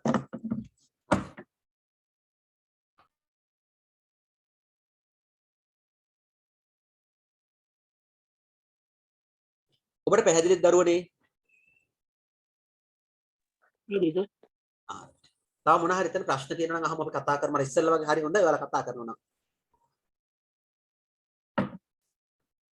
ඒතර පෙළඹවීම ඒ- ඉෂ්ට අනිෂ්ට. ඔව් අහන්න මම අහගෙන ඉන්නේ. සර් එතකොට ඔය මේ පෙළඹවීමේ අන්තේගාමී தත්ත්වයේද ඔය ඇබ්බැහි වීම කියන්නේ? මට තේරුන්නේ නැහැ. පෙළඹවීම ඔව්. නිසා සමහර වෙලාවට ඇති වෙන තත්ත්වයක් නේද සර් ඇබ්බැහි වීම කියන්නේ? ඔව් ඇබ්බැහි වීම ඉතින් පෙළඹවීමෙන් කරන්න පුළුවන් දැන් ඔබ පෙම්වතාට හෝ පෙම්වතියට ඇබ්බැහි වෙලා ඉන්නවා. නිකන් අපි සරල උදාහරණයක් ගමුකෝ බලන්න. දැන් මේ ඔබේ වයසේ බොහෝ දෙනෙක් ඒකටම ඇබ්බැහි වෙලා ඉන්නවා. එක්ක කෑමකට. එහෙමත් නැත්නම් යම්කිසි පානයකට. එහෙමත් නැත්නම් යම්කිසි ක්‍රියාකාරකමකට. එහෙමත් නැත්නම් යම්කිසි ආකාරයක විලාසිතාවකට. එහෙමත් නැත්නම් යම්කිසි ආකාරයක ආලේපන වර්ගයකට. අපි ඇබ්බැහි වෙලා ඉන්නවා. එතකොට අර ආකල්ප වලින් වෙනස් කරපු නිසා අපි එතෙන්ටපත් වෙලා ඉන්නවා. ඒක අපිට ඉෂ්ට විදියට කරන්නත් පුළුවන් අනිෂ්ට විදියට කරන්නත් පුළුවන්. අපිට මේ ඇබ්බැහිය යහපත් පැත්තට කරන්න පුළුවන්. යහපත් පැත්තට කරන්න පුළුවන්. අපිට ඒක ඕන අයහපත් පැත්තට කරන්න පුළුවන්. දැන් ඔයාලගම හිටපු ගමන් අහනවනේ අම්මලා. ඔබට දැන් මොකද වෙලා තියෙන්නේ? ඔබ ඉස්සර වගේ නෑ. ඔබට මොන යකාද වෙහිලා තියෙන්නේ? වෙන යකෙක් වෙහිලා නෑ. කෙනෙක්ව ළඟට ඇවිල්ලා ඔබ දැඩි ලෙස පෙළඹවීමකට ලක් කරලා වෙනස් කරලා තියෙනවා. එච්චර වෙලා තියෙනවා. තේරෙනවද මම කියන කාරණේ? හරි සර්. අපිට ගොඩාක් සංනිවේදනයෙන් ඇනලයිස් කරන්න පුළුවන් විශ්ලේෂණය කරන්න පුළුවන් සංනිවේදනය. හරි ලස්සනයි සංනිවේදනය ඇනලයිස් කරනකොට. ඒ කියන්නේ මේ අපේ ජීවිතයට එබිලා අපිට වෙනස් වෙන්න පුළුවන්. අපිට බලන්න පුළුවන් ඇනලයිස් කරන එක.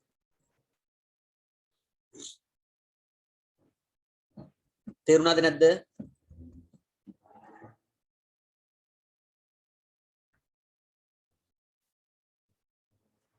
හරි. තේරුණා සර්. තේරුණා සර්. විනෝදාස්වාද සම්පාදනයේ මම මේ දාලා තියෙන රූපයට මම එච්චර ලොකු කැමැත්තක් නැහැ නැවතත් කියන්නේ. සංනිවේදනය තුල තියෙන කාර්යයක් තමයි ප්‍රාථමික සමාජයෙන් ගත්තාම එන්ටර්ටේන්මන්ට් කියන එක. එන්ටර්ටේන්මන්ට් කියලා කියන්නේ විනෝදාස්වාදය. එතකොට අපි සාම්ප්‍රදායික සමාජයේ මේ සඳහා පාවිච්චි කරපුවා ගත්තොත් එහෙම ගොඩක් අපිට තිබුණ සාම්ප්‍රදායික මාධ්‍ය කියන එක තියෙන්නේ මේ විනෝදාස්වාදයට.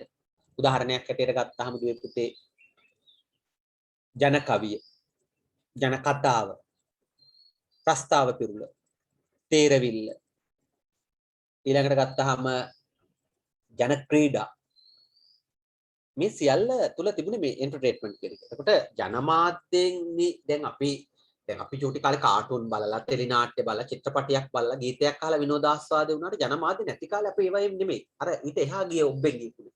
දැන් අද ළමයි ටීවී එකේ ටෙලි නාට්‍යයක් බලලා, කාටුන් එකක් බලලා, එහෙමත් නැත්නම් චිත්‍රපටයක් බලලා, සින්දුවක් අහලා අද විනෝදාස්වාදේ කියන එක ලබන්නේ. අද ඒක නව මාධ්‍ය කියන කොට කරනවා. එතකොට අපි කොහොමද වෙන් කරගන්නවා?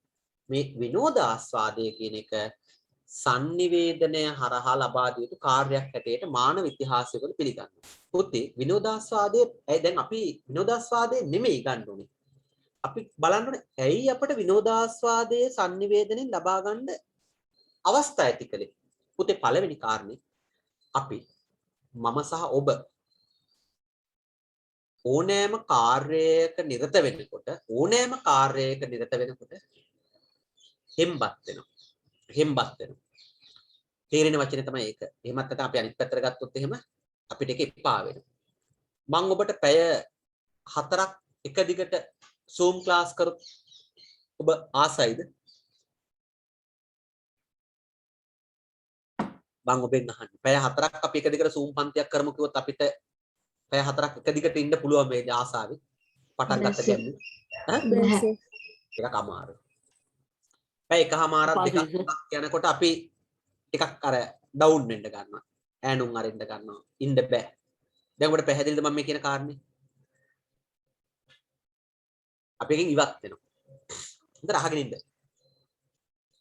එතකොට අපි උදේ ඉඳන් එකම වැඩේ කරනවා. පාඩම් කරනවා. අපිට පාඩම් කරලා වැඩක් නෑ මතක හිටින්නේ. අපි උදැල්ලත් අරගෙන එක දිගට සුද්ධ කරනවා උදළු ගන්නවා එහෙමත් නැත්නම් තනකොළ සුද්ධ කරනවා වලවල් කපාන අපිට දිගට ඒ වැඩේ කරන්න බෑ හවස 5 වෙනකල් කරන්න බෑ අපි ඒකේ චේන්ජ් එකක් බලාපොරොත්තු වෙනවා මේ චේන්ජ් එක බලාපොරොත්තු වෙනකොට අපි ඒකට කියන වචනේ තමයි අපිව මේ කරන කාර්යයෙන් වෙනස් වෙන්න අපිට එතනද මොකක් හරි තව දෙයක් ඕන වෙලා තිබුණා. අන්න එතනදී තමයි sannivedanaya ආවේ entertainment කියන භූමිකාවට. entertainment කියන භූමිකාවට ආවේ එතනද. ඒක ප්‍රාථමික සමාජය තුල ගොයම් පැල හිටවගෙන යනකොට ඒක එපා වෙනකොට කවුරු හරි තාලයකට කවියක් කියන්න ගන්නවා. අන්න entertainment කියන කෙනෙක්. කරත්ත ටික එකම නාද රටාවක් පොළවේ අර යකඩ පට්ටම චර ගාලා යනකොට හරකගේ ගෙජ්ජි ටික එකම විදියට ඇහෙන්න ගන්නකොට හරකගේ කරේ තියෙන ටකේ සොකඩේ සද්ද එකම විදියට ඇහෙන්න ගන්නකොට අර කරත්තේ යන එක්කෙනා පැය 4-5 එක දිගට යනකොට එයාට එපා වෙනවා. එකම කාර්යය. එයා එතකොට අන්න එතනදී විනෝදාස්වාදයේ කියන එක පාවිච්චි කරනවා. එයා ඒකට කවියක් උතා ගන්නවා. එමුන දැන් ඔබට පැහැදිලි මේ මානසිකත්වය පවත්වාගෙන යාම සඳහා අපිට විනෝදාස්වාදයේ කියන ඕනේ. ඒකෙදි අපි රිලැක්ස් වෙනවා. රිලැක්ස් කියලා කියන්නේ අර මම එපා වෙච්ච එකෙන් ලිහිල් වෙන්න ගන්නවා. සිතිලකරණය කියලා ඒ වචනේ එනවා. රිලැක්සින් සිතිලකරණය. එතකොට තමයි පාඩම් කරලා ටිකක් වෙලා යනකොට ඔබට සින්දුවක් අහන්න හිතෙන්නේ. පොඩි කාටුන් එකක් බලන්න හිතෙන්නේ. එහෙමත් නැත්නම් වෙන මොකක් හරි එන්ටර්ටේන්මන්ට් එකකට සම්බන්ධ වෙන්න හිතෙන්නේ. අන්න අර රිලැක්සින් කියන එක. ඒක එක එක්කෙනෙක් එක විදියට හොයනවා. සමහර කට්ටිය ආගමානුකූලව හොයනවා. සමහර කට්ටිය ඇවිදලා හොයනවා. සමහර කට්ටිය මල් පැලයක් පවලා හොයනවා. මේ විනෝදාස්වාදයේ කියන එක. ඒකේ sannivedanaya පැත්තට බර කොටස තමයි අපි මෙතන කතා කරන්නේ. ඒ ලිහිල් වෙන්න, රිලැක්ස් වෙන්න sannivedanaya තුල සාමූහිකත්වය තුල ක්‍රීඩා කරනවා. එහෙමත් නැත්නම් කතා පවත්වනවා, ප්‍රස්තාපිරුලක් කරනවා, තේරවිල්ලක් කියනවා. ඒ හරහා අපි අර පීඩනයන් දුරු කරගෙන සැහැල්ලු වීම, රිලැක්ස් වීම මෙතනදී අදහස් කරනවා එන්ටර්ටේන්මන්ට් කියන කාරණා. පස්සේ කාලේ ජනමාධ්‍ය ආවම ජනමාධ්‍ය විසින් මේ එන්ටර්ටේන්මන්ට් කියන එක බාර ගන්නවා. නව මාධ්‍ය ආවම නව මාධ්‍ය කියන එක බාර ගන්නවා. ඒ සියල්ල බාරගත්තත් මානව සමාජයක් තුළ අපි තාමත් අපේ එන්ටර්ටේන්මන්ට් වලට අපේකම තියාගෙනවා. කොල්ලෝ කෙල්ලෝ ටික සෙට් වුණාම මොකක් හරි කතාවක් කියනවා. ඇන්ඩම්ගේ කතාවක් කියනවා වෙන්න පුළුවන්. එහෙම නැත්නම් ඩෙස් එකට තට්ටුවක් දාලා සින්දුවක් කියනවා.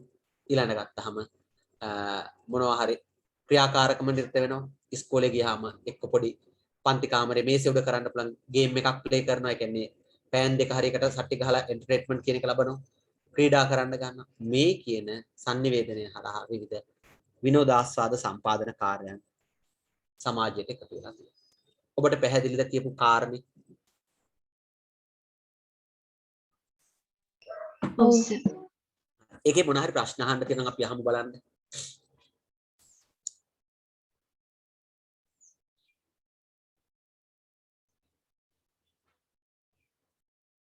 හරි. Sir. ඔව් අහන්න. very good.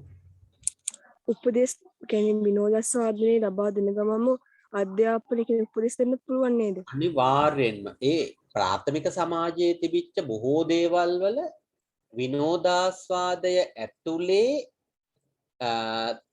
තොරතුරු සම්පාදනය තිබුණා, අධ්‍යාපනය තිබුණා, පෙළඹවීම තිබුණා. එතකොට ඒගොල්ල දැන් අපි නිකන් සරලව ගත්තොත් එහෙම කලුවා මාරපණේ ගියා වගේ. දැන් මේක ප්‍රස්තාව පිරුලක්. ප්‍රස්තාව පිරුලක් නේද? මං හිතන්නේ මං හරි ඇති කියලා මං හිතනවා. අපිට දැන් ඔයාලනේ දැන් තරුණ කණ්ඩායම දැන් අපි වියපත් කණ්ඩායම. ඒක ප්‍රස්තාව පිරුලක් නේද? ඔව්. ඒ ප්‍රස්තාව පිරුලත් එක කතාවක් තියෙනවා. දැන් අපි පොඩි එක්කෙකුට කියන කලුවා මාරපණේ ගියා වගේ උඹත් වැඩ කරන්නේ. එතකොට ඒ මොකක්ද මේ? ඒතර අම්මා මුලින් ඉඳන් කතාව කියනවා. ඒ කතාව කියනකොට කතාව ඇහිම හරහා විනෝදාස්වාදයක් ආවේ නැද්ද? ආවස. කතාව ඇහිම හරහා දරුවාට අධ්‍යාපනයක් ලැබුණාද නැද්ද? ලැබුණා සර්. කතාව තුලින් දරුවට තොරතුරු සම්පාදනයක් වුණාද නැද්ද? ලැබුණා සර්. ඒ හරහා ආකල්පමය වශයෙන් වෙනසක් ඇති කරන්න පුළුවන් පෙළඹවීමක් ලැබුණාද නැද්ද?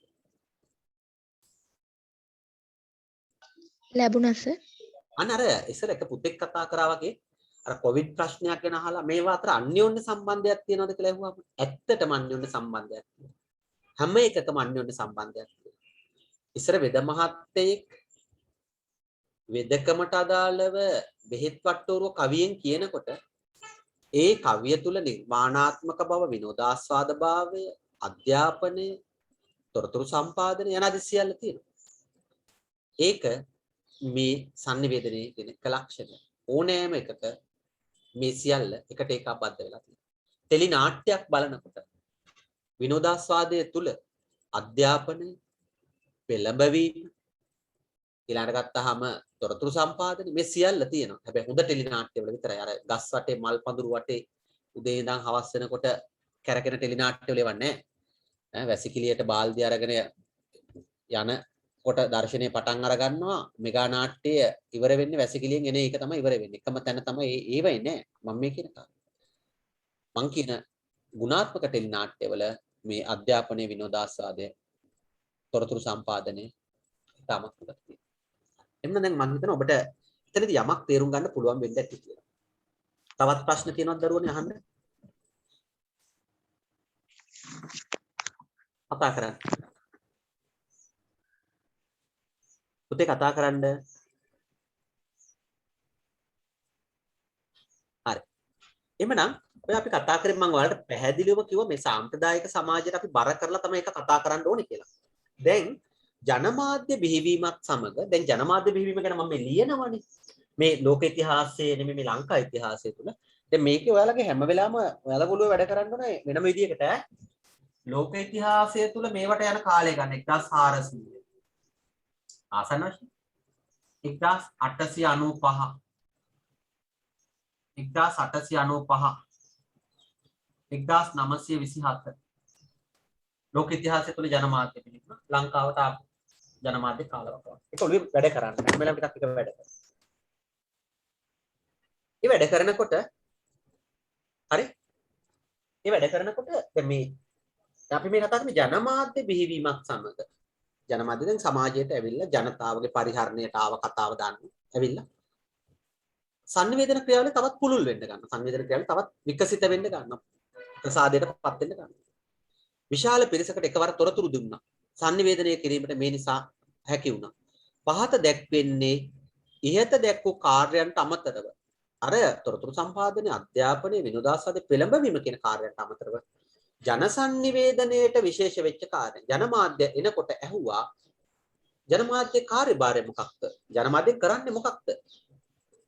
එතකොට කිව්වා ජනමාධ්‍ය කාර්යභාරය එක එක්කෙනෙක් එක විදිහට අර්ථකථනය කරා. විල්බර් ශ්‍රාම් එක විදිහකට අර්ථකථනය කරා. ලැස්වෙල් තව විදිහකට අර්ථකථනය කරා.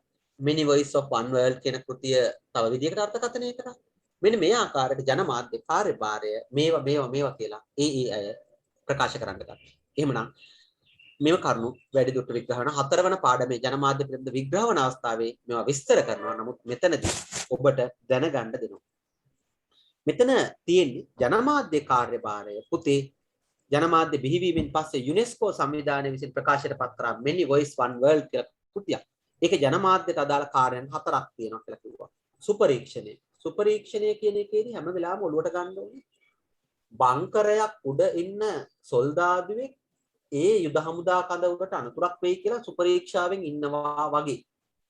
ජනමාධ්‍යවේදී මේ රටට අනතුරක් වෙයි සමාජයට අනතුරක් වෙයි කියලා හැම වෙලාවෙම සුපරීක්ෂාකාරී ඉන්නවා. කාලගුණේ, දේශගුණේ ඊළඟට ගත්තාම විදේශීය බලපෑම් වලින්, විදේශීය ගිවිසුම් වලින්, චීන පොහොර නැවෙයි හරි අනතුරක් වෙයි කියලා දැන් මේගොල්ලෝ බලන් ඉන්නවා. අස්සම් කරන ගිවිසුමකින් අනතුරක් වෙයි කියලා බලන් ඉන්නවා. අන්න ජනමාධ්‍ය හැම වෙලාවෙම සුපරීක්ෂණයෙන් ඉන්න ඕනේ කියලා කියනවා. ඔබට පැහැදිලිද මම මේ කියන කාරණේ?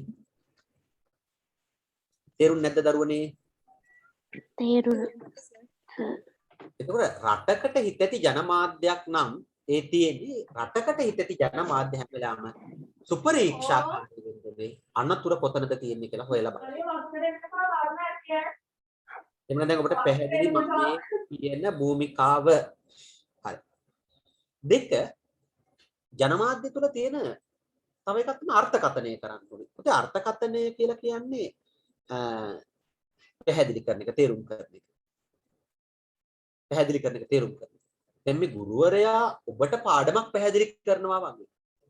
දැන් ඔබට මේ සටහන් පොතේ සටහන් ටික තුන්නාම කියව ගත්තාම තේරෙනවා නම් ආයි පන්තිෙන්න ඕනේ නැහැනේ.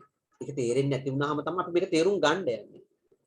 එතකොට MCC ගිවිසුම කියන එක අපිට තේරෙනවා නම් ආයි ඒකේ දෙයක් නෑ. හැබැයි අපිට ඒක තේරෙන්නේ නැත්නම් ඒක තේරෙන කෙනෙක් තේරුම් කරලා දෙන්න ඕනේ. තේරෙන කෙනෙක් තේරුම් කරලා දෙන්න. අනේ ජනමාධ්‍යය කළ යුතු ඩියුටියක් තියෙනවා. සාමාන්‍ය ජනතාවට තේරෙන්නේ නැති දේවල් පැහැදිලි කරලා තේරුම් කරලා දෙන එක ජනමාධ්‍ය කාර්යභාරයක් විය යුතුමයි කියන කාරණය. ඔබට පැහැදිලි දෙය කියන කාරණා අර්ථකථනය කියලා කියන්නේ. අර්ථකථනය කියලා කියන්නේ තේරුම් කරලා දෙන එක. ජනමාධ්‍ය කරන්න ඕනේ.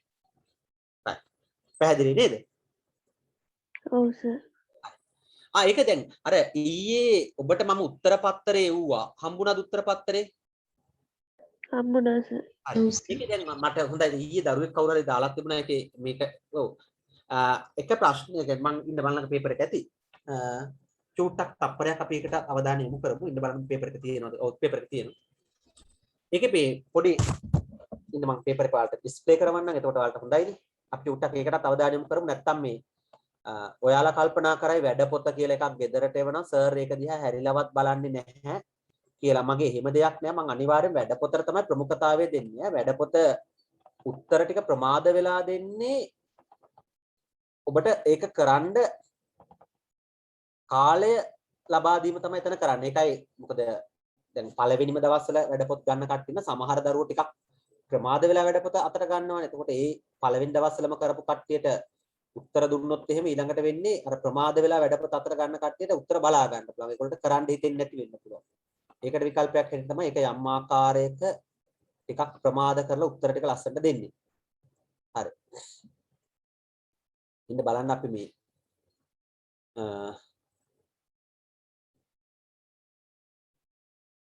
මතකත් නැහැ වැඩපොත දාලා තියෙන්නේ කොහෙද කියලා කම්පියුටරේ.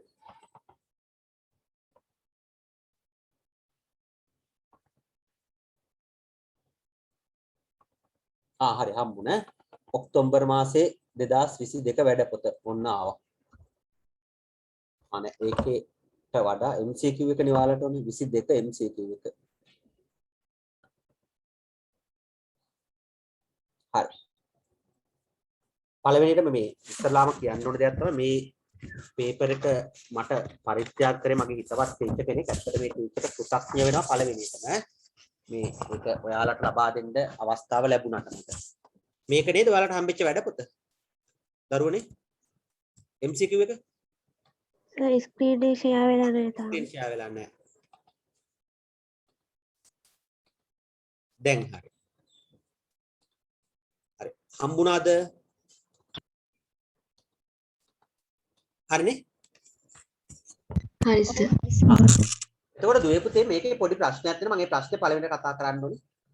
ප්‍රශ්නාංක 50 තියෙනවා 49 තියෙනවා කෝ 48 48 නැහැ. මම ඒක ඊයේ දන්නේ. හරි? 48 නැහැනේ. ඒතර 48 නැති වුනහම මම ඒකට බිඳුව දාලා දෙනවා. ඒකට නේද බිඳුව දාලා තින්නේ? ඔව් සර්. තමයි. ඒකට නේද බිඳුව දාලා තියෙන්නේ? ඔව් සර්. ඔව් සර්. බිඳුව දාලා තියෙන එකට මට ඉතින් උත්තරයක් දෙන්න බැහැනේ. ඒ නිසා ඒකට බිඳුව දාලා තියෙනවා. හරි. දැන් ඔව් සර් ඒකට දාලා තිබුණේ. ඔව් ඒකට බිඳුව දාලා තියෙනවා. ඊළඟට ගත්තාම තව පොඩි ගැටලුවක් තිබුණා මේ 33 වෙනි ප්‍රශ්නේයි 39 වෙනි ප්‍රශ්නේ දෙක සමානයි. බලන්නකො බොරුණා. ඔය 33 වෙනි ප්‍රශ්නේ එහෙම පොඩි පොඩි මිස්ටේක් වෙනවා ඉතින්. මෙතන මේ 44 ළඟට මේ 44ට උඩින් තියෙන 25. ඒක ක්‍රමානුකූලව පෙළ ගැස්මට එනකොට 43 කියලා මේක වෙනස් කරගන්න පුළුවන් ඔයාලට. එතන පොඩි මිස්ටේක් එකක් තියෙනවා. මිස්ටේක්ස් නැතුව නැහැ තියෙනවා දෙක තුනක්. මේ තියෙන 39 වෙනි ප්‍රශ්නේ සමාජ සංවිධානයේ කෘතිය රචනා කළේ ඒකයි 33 වෙනි ප්‍රශ්නේත් තියෙන්නේ ඒක. right. දැන් මේකේ තියෙන උත්තර දුන්නේ වාට ඔබ විකල්ප යෝජනා කරන්නේ කුමක්ද? අපි දැන් කල්පනා කරලා බලමු. දැන් ඔබට ඔන්න අයිතිය තියෙනවා. විකල්ප යෝජනා කරන්නේ කුමක්ද?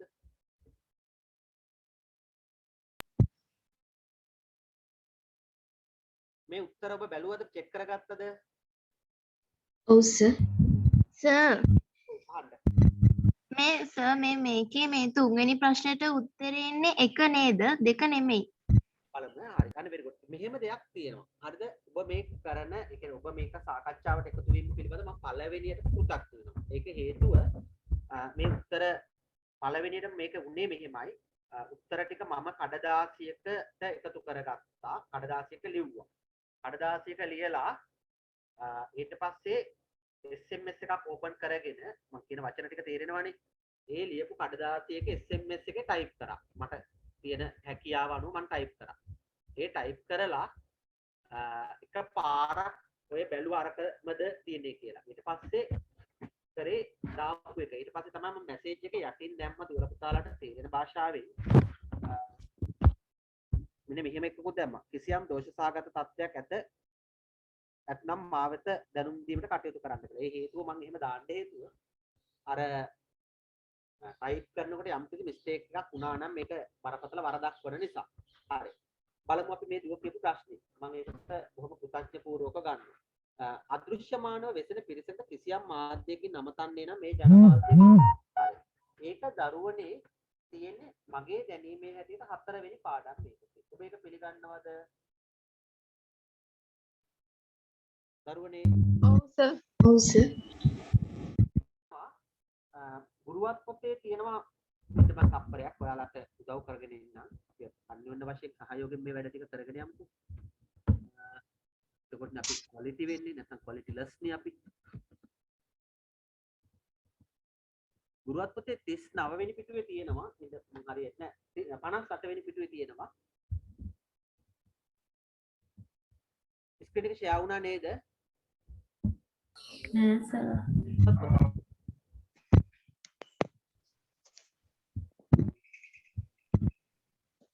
කරා නම් තමයි හොඳ ළමයි.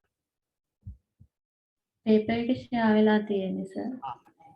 එතන තියෙනවා මේ කියන කාරණේ ඒ දුව නගපු ප්‍රශ්නේ ඒ දුව කිව්වේ මට හරියට පැහැදිලි වුණේ නැහැ. තුන්වෙනි ප්‍රශ්නයට උත්තරේ එන්නේ දෙක නෙවෙයි කියලාද කොහෙද කිව්වේ? දෙක මිස එක. දෙක නෙමෙයි එක. and Dennis කියනවා කියලා නේද කිව්වේ? ඔව්. මේකේ මොකද්ද මේ කියලා තියෙන්නේ? සර් ස්ක්‍රීන් එක ෂෙයා වෙලා නෑ සර්. ස්ක්‍රීන් එක ෂෙයා කරන්න එපා. හරි. මේකේ මොකද්ද මේ කියන කතන්දරේ තියෙන්නේ 58 වෙනි පිටුවේ. දැන් ෂෙයා වෙලා තියෙන්නේ. දැන් හරි සර්. තුන්වෙනි ප්‍රශ්නේ කියවන්න බලන්න. අදෘශ්‍යමානව වෙසෙන පිරිසකට කිසියම් මාධ්‍යයකින් නමතන්නේ නම් මේ ජනමාධ්‍ය වේ.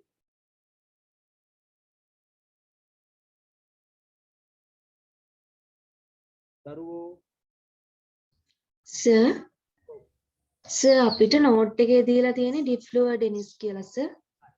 එහෙමනම් එතන මේක දැන් අපි මේ රිවිෂන් එකේදී කරන්නේ වැරදි තියෙනවනම් මේක අඩුපාඩු අයින් කරගන්න. මේක 4 වෙනි පාඩමේදී දීලා තියෙන්නේ.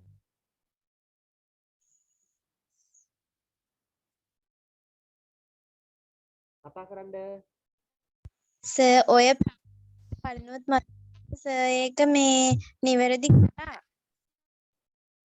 ඒ කියන්නේ මම සටහනේ දුන්න එක නිවැරදි කරා නේද එක දවසක්? ඔව් සර් දැන් ගොඩක් කල්.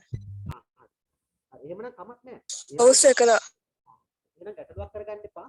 එහෙමනම් මේකට දරුවෝ හොඳයි මේ වගේ මතවාදේ මේක තමයි අපේ ජයග්‍රහණයට යන්නේ. ඒතකොට ඒක එක්ක ලියා ගන්නකට දෝෂයක් වෙච්ච එකක් එහෙමත් නැත්නම් මිස්ටේක් එකක් වෙච්ච එකක් ඒක නැවත නිවැරදි කරා නම් ඒ නිවැරදි කිරීම කරගන්න බැරි වුණා නම් අපි ඒක කරගමු. ඒක තමයි අපේ ඉගෙන ගන්නවා කියන්නේ ඒකනේ. ඒතකොට මේක හරි දැන් උත්තරේ එහෙනම් දරුවෝ මේකට අයිති වෙන්නේ ඔක්ස්ෆර්ඩ් ශබ්දකෝෂය අංක 2. හරිද දරුවෝ?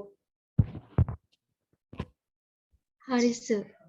සර් ගැටලුව ආවේව අපිට කියන්න බලන්න අපි මේ ගැටලු විසඳගෙන යමු ටට්ටක් ගාලා. සර් 35 වෙනි ප්‍රශ්නේ. ඇහෙන්න දරුවෝ. 6 වෙනි ප්‍රශ්නේ. හරි. අපි 6 වෙනි ප්‍රශ්නෙට යමු බලන්න. ඉන්නේ චුට්ටක් මේ ස්ක්‍රීන් එක ෂෙයා කරගත්ත එකේ අර අද ડોකියුමන්ට් දෙකක් එකපාර ෂෙයා කරගන්න වෙලා තියෙනවා. හරි. දැන් ඒකට යමු. 6. කාන්තාවන් අතර ජනප්‍රිය මාධ්‍ය යෙදුමක්. ඒක තමයි 6 වෙනි ප්‍රශ්නේ. එතකොට අපි බලමු මේ ඔයාලා කියන්නේ මොකක්ද උත්තරේ කියලා. 3 සර්. උත්තරේ 3 වෙනි එක නෙමෙයිද? 3 තමයි සර්. සර් Facebook වෙන්න බැයිද? අපි බලමු චුට්ටක් අපි Facebook මැද කියලා බලමු. ඒ කියන්නේ තප්පරයක් ඉන්නක බලන්න මේ ස්ක්‍රීන් එක අද අර ෂෙයා කරගන්න අමාරුවක් නෑ. ඒකේ වෙලා තියෙන්නේ මේ ડોකියුමන්ට් වර්ග දෙකක් තියෙන්නේ. Word එකයි PDF එකයි. එතකොට මේ දෙක අතර දෝලණය වීම ටිකක් තමයි ගැටලු සහගත වෙන්නේ. ඒක අයිති වෙන්නේ දරුවෝ කියන ආකාරයට 4 වෙනි පාඩමට සර්. දැන් ස්ක්‍රීන් එක ෂෙයා වෙලාද තියෙන්නේ? ඒත් නැද්ද? නෑ සර්. ඉතින් මම හොයා ගන්න.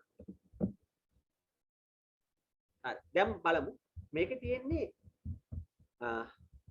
පිටු අංකය ගත්තාම 4 වෙනි පාඩමේ තියෙන්නේ 4 වෙනි පාඩමේ ජනමාධ්‍යයට අමතරව අපි දන්න මේ නව මාධ්‍ය කියලා භූමිකාවක් ඇවිල්ලා තියෙනවා. නව මාධ්‍ය කියන කොටසේ මම ගුරුවත් පොත දුවල පුතාලට දීලා තියෙනවා. අපි මේක හරියටම ඉගෙන ගමු කියලා. මේ මෙතන තියෙනවා මේ මාධ්‍ය යෙදවුම් ටික දීලා තියෙනවා. ඔයාලට පැහැදිලි. ඒකේ එක තැනක මේ Pinterest කියන එක තියෙනවා. Pinterest කියන එක තියෙනවා. මම ඒ ස්ක්‍රීන් එක ෂෙයා කරලා පෙන්නනවා. මෙන්න මේක චුට්ටක් කියව ගන්නකොට එක එක තැනක තියෙනවා. බලා ගන්න දුව පුතේ. පේනවද? මේකේ මෙන්න මේකේ මෙතන හරි දැන් පේන්න තියෙනවා. මේකේ යටම තියෙනවා 69 වෙනි පිටේ මේ අනුව කාන්තාවන්ගේ ප්‍රියතම සමාජ ජාලයක්.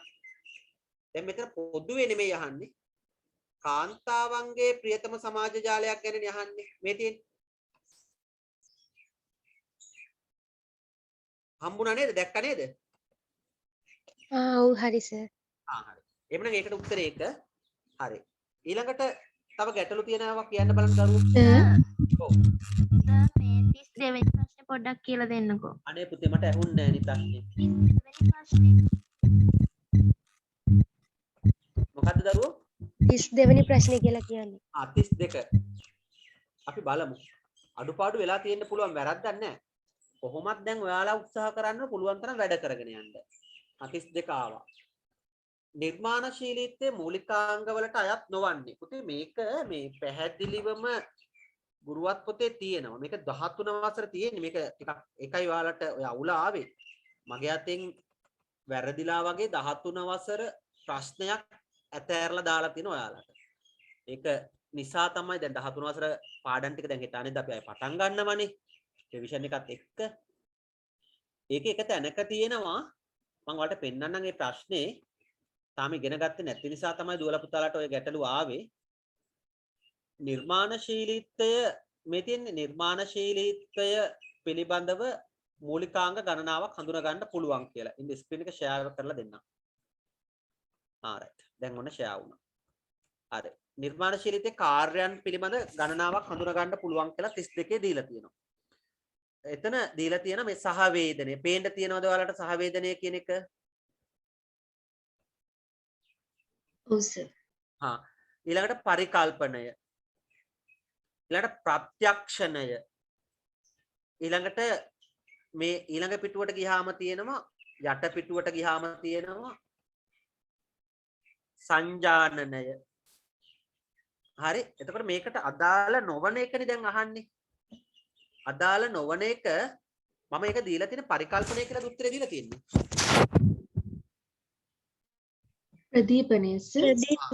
ප්‍රදීපනය කියලා එකක් මේකේ නෑ. ප්‍රදීපනය කියලා එකක් නැති වුනහම ගුරුවත් පොතේ දීලා නැති වුනහම අපි ප්‍රදීපනය කියන එක තමයි උත්තරේ හැටියට ගන්නෙ.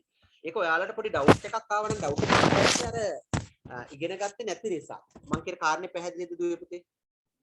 ඔව් සර්. හරි. එහෙනම් ඒක උත්තරේ හරි ඈ. දීලා තියෙන උත්තරේ හරි. සර්. ඔව්. සර් 35 වෙනි ප්‍රශ්නෙට දෙක නෙමෙයි දෙන්නේ සර් උත්තරේ. very good. අපි ඒක බලමු. එහෙනම් පොඩි පොඩි මිස්ටේක් වෙලා තියෙනවා. අපි හොඳයි ඒ වගේම ඉදිරිපත් මම හරි ආසයි සාකච්ඡාව කරන වැඩේට. 35 වෙනි ප්‍රශ්නේ තියෙනවා. හරියටම පේන්නක් තියෙනවා. මාධ්‍ය භාෂා භාවිතය පිළිබඳ ප්‍රකාශ 4ක් තියෙනවලු. තිරය පදනම් කරගෙන රචනා කරන්න ඉස්සරහින් ලියා ගන්න රූපවාහිනියට. එහෙම නේද පුතේ? සිනමාව නෙමෙයිද සර්? අපි බලමු. දෘශ්‍ය මාධ්‍ය මූලික කරගෙන භාෂාව නිර්මාණය වේ. දෘශ්‍ය මාධ්‍ය ඒතර ඒක මොකද්ද? ඒක රූපවාහිනිය විදිහට ගත්තේ. ඇයි ඒක රූපවාහිනියට ගත්තේ? අර දෘශ්‍ය මාධ්‍ය මූලික කරගෙන හින්දා. ඔව් එතන තමයි අපි ඔය ටිකක් අවුල් කරගන්නේ. සිනමාව නේද සර්? රූපවාහිනියේ ශ්‍රව්‍ය දෘශ්‍ය දෙකම නේද? ඔව්. අරකෙත් එහෙම තමයි. දැන් පළවෙනියට ගත්තොත් ඉලක්ක කණ්ඩායම අනුව භාෂා භාවිතා කෙරේ. සාමාන්‍ය අපි ඒක හොඳටම දන්න පුවත්පත කියලා. ඒකේ ගැටලුවක් ඇත්තෙම නෑනේ. තේරෙනවද දරුවෝ? ඔව් සර්. දිගු සංකීර්ණ වාක්‍ය යොදාගන්නේ නැත්තේ ගුවන් විදුලිය. ගුවන් විදුලිය. හරි. එතකොට දෘශ්‍ය මාධ්‍ය මූලික කොටගෙන භාෂාව නිර්මාණය වේ කියනකොට එතන ගත්ත අපි සිනමාවට. ඒකයි ඔය හතර බවට උත්තරේපත් උනේ. තිරය පදනම් කරගෙන රචනා කරන ස්ක්‍රීන් එකට අපි ලියනවා. පේන ඒවට ඒක රූපවාහිනිය කියලා ගත්තේ. ඒ නිසා තමයි ඔය වෙනස උනේ. ඒකේ මම හිතන්නේ ලොකු තාර්කික තැනකට යන්න දෙයක් නැහැ. අර අන්තිම කාරණා දෙක එක වගේ නිසා අපි තිරය දෘශ්‍ය මාධ්‍ය කියන කාරණේ ඉන්නේ. ඒක ෆික්ස් ප්‍රශ්නයක් නෙවෙයි. ඒ නිසා මම උත්තරේ දීලා තියෙන 4 හැටියට තමයි දීලා තියෙන්නේ. පුතේ මෙහෙමයි විභාග පේපර් එකක් ගත්තත් ඒ විභාග පේපර් එකේ ඔය වගේ ප්‍රශ්නයක් එන්න පුළුවන්. එන්න පුළුවන් වුණාම අපි දෙන උත්තරේ අපේ දෘෂ්ටි කෝණයට අනුව දුන්නාට මාකින් පැනල් එකේ අවසාන තීරණයට තමයි අපිට යන්න වෙන්නේ. ඒකෝර මම මේකේ කියනවා මම මේක උත්තරේ හැටියට 4 වෙනි එක ගන්නවයි කියලා. කමක් නෑ නේද? හරි සර්. හරි. ඒක සර් ඔව් අහන්න. ඉලක්ක කණ්ඩායම අනුව භාෂා වෙනස් වෙනවා කිව්වම අපිට ගුවන් විදුලි ගන්න බෑද? අර සංගරා පත්තර වලට ගත්තා දැන් පත්තරේ ගත්තාම අපි දන්නවා හොඳටම ඉලක්ක කණ්ඩායම් අනුව ළමා පත්තර, තරුණ පත්තර, කාන්තා පත්තර එහෙම යනවන්නේ. ලිපි ලියන්නේ එහෙම. මේක ඒක තමයි මම මේ කිව්වේ අර අපි හැම වෙලාවෙම මේ ප්‍රශ්නේ සමාජ විද්‍යාත්මකව සමාජ විද්‍යා විෂයක් හැටියට ඔළුවට අරගෙන බලන්න. දැන් දිගු අයිස එතකොට මේ ගුවන් විදුලියේදී ඔය දිගු සංකීර්ණ වාක්‍ය යොදාගත්තොත් එහෙම ඒක අර හඬ කියන එක පදනම් වෙලානේ තියෙන්නේ. එතකොට දිගු සංකීර්ණ වාක්‍ය යොදා ගන්න බෑනේ නේද සර්? ඇසි නෑසි යනවනේ. ඒ ඇසි නෑසි යන එක අර මතක තියාගන්න අමාරු නිසා දිගු සංකීර්ණ වාක්‍යයකට යොදා ගන්නෙම නෑ. ඒ නිසා කොහොමත් B කියන එක ගුවන් විදුලියේ අනන්‍යතාවයක්මයි. තේරෙනවනේ? ඒ කියන්නේ B කියන එක අපි කොයි වෙලාවකත් ගුවන් විදුලියේ දැන් පත්තරයක ඕනනම් දිගු සංකීර්ණ වාක්‍ය යොදා ගන්න පුළුවන්. මොකද තුන් පාරක් කියවලා හරි තේරුම් ගන්න පුළුවන් නිසා. B කියන එකේදී ගුවන් විදුලිය කියන එකේදී අපි යොදාගන්නේ නැහැ. හරි. එවනම් මම කියන්නේ ඊට වඩා දීර්ඝ කතා කරන්න. තව මොනවද ප්‍රශ්න ආවේ අපිට? සර් 31 වෙනි ප්‍රශ්නේ කියලා. හොඳයි අපි බලමු. සමාජය තුළ ජීවත් වන පුද්ගලයා දැනගත යුතු තොරතුරු එක්රැස් කර ඒවා පිළිබඳ සමාජය දැනුවත් කිරීම ජනමාධ්‍ය කාර්යභාරයකි. හරි. එතකොට ඒකේ මම උත්තරේ දීලා තියෙන්නේ ආරක්ෂකයෙකුගේ භූමිකාව කියලා. සර් දීලා තියෙන්නේ ආරක්ෂකයෙකුගේ භූමිකාව කියලා සර්. අපි ඒක බලමු දැන්. ඒ කියන්නේ අපි මොකටද දීලා තියෙන්නේ? ඇයි එහෙම දෙන්න හේතුව මොකද්ද කියලා අපි හොයලා බලමුකෝ.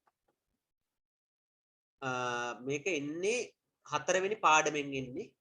අග්ගල අපි එතනට යනවා එතකොට කරන්නේ. 4 වෙනි පාඩමට යනවා. ස්ක්‍රීන් එක ෂෙයා වෙලා නැහැ. ඔන්න දැන් ෂෙයා වුණා. අපි මේ ටික කියව ගන්නවා. පොඩ්ඩෙන්ද නෑ.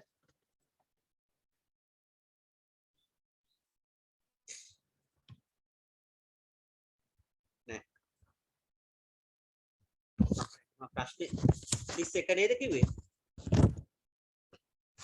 ඔව් සර්. ඔව් සර්. හරි හරින්න.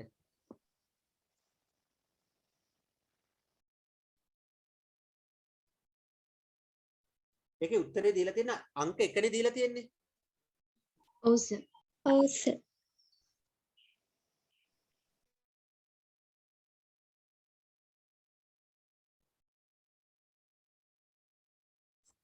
ඒකේ එන්න ඕනේ උත්තරේ අංක 1 නෙමෙයි නේද? සුපරීක්ෂණය අංක 2. දෙක එන්නේ සර්. අන්න ඒක හරි බොහොම හොඳයි. අංක 2ට දාගන්න. අන්න මම අර කියපු කාරණයක් ඔය ෂුවර් එක මට ඔක මතකයි සුපරීක්ෂණය කියලා තමයි මම මේ පොලේ මාක් කරගත්තේ ටයිප් කිරීමත් එක්ක හරි අංක 1 නෙමෙයි අංක 2ට යනවා. ඕක තමයි එන්නේ. මට හොඳට මතකයි කඩදාසිය ලියාගත්තම මම අංක 1 කියලා. මම ඒක අදත් අර ගත්ත ගමන් කිව්ව සුපරීක්ෂණයේ එන්නේ කියලා.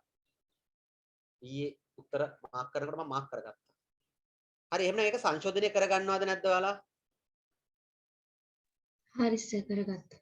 හරි හරි. හරි. තව ඒ වගේ ගැටලු ආව ඒවා කතා කරන්න. බොහොම හොඳයි මේ ප්‍රශ්න. සර් 41ට උත්තරේ සර් ස්ක්‍රීන්ෂොට් එකක් ගන්නවට ඊයේ පුතේ 41 සර්. 41ට මොකද්ද දැන් ඔයා කියන්නේ මේ මට 41 ප්‍රශ්න කතා කරන්න දෙන්න බෑ. මම අරක පොඩ ඔළුවට දාගන්න. 31 නේ අරක 31ට පිළිතුර 2. හරි. ඊළඟට දරුවෝ 41කින් මම ප්‍රශ්න පත්‍රය ගන්න කල මේ ටික අපි බලමු දැන් ටක් 41 නේද කිව්වේ? ඔව් සර් ඒක තමයි. හරි. සිතුම් තමාලත් අත්දැකීමක් ඔස්සේ කෙටි කතාවක් නිර්මාණය කර මුහුණු පොතේ පළ කරන ලදී. දැන් ක්‍රියාව කරලා ඉවරයි.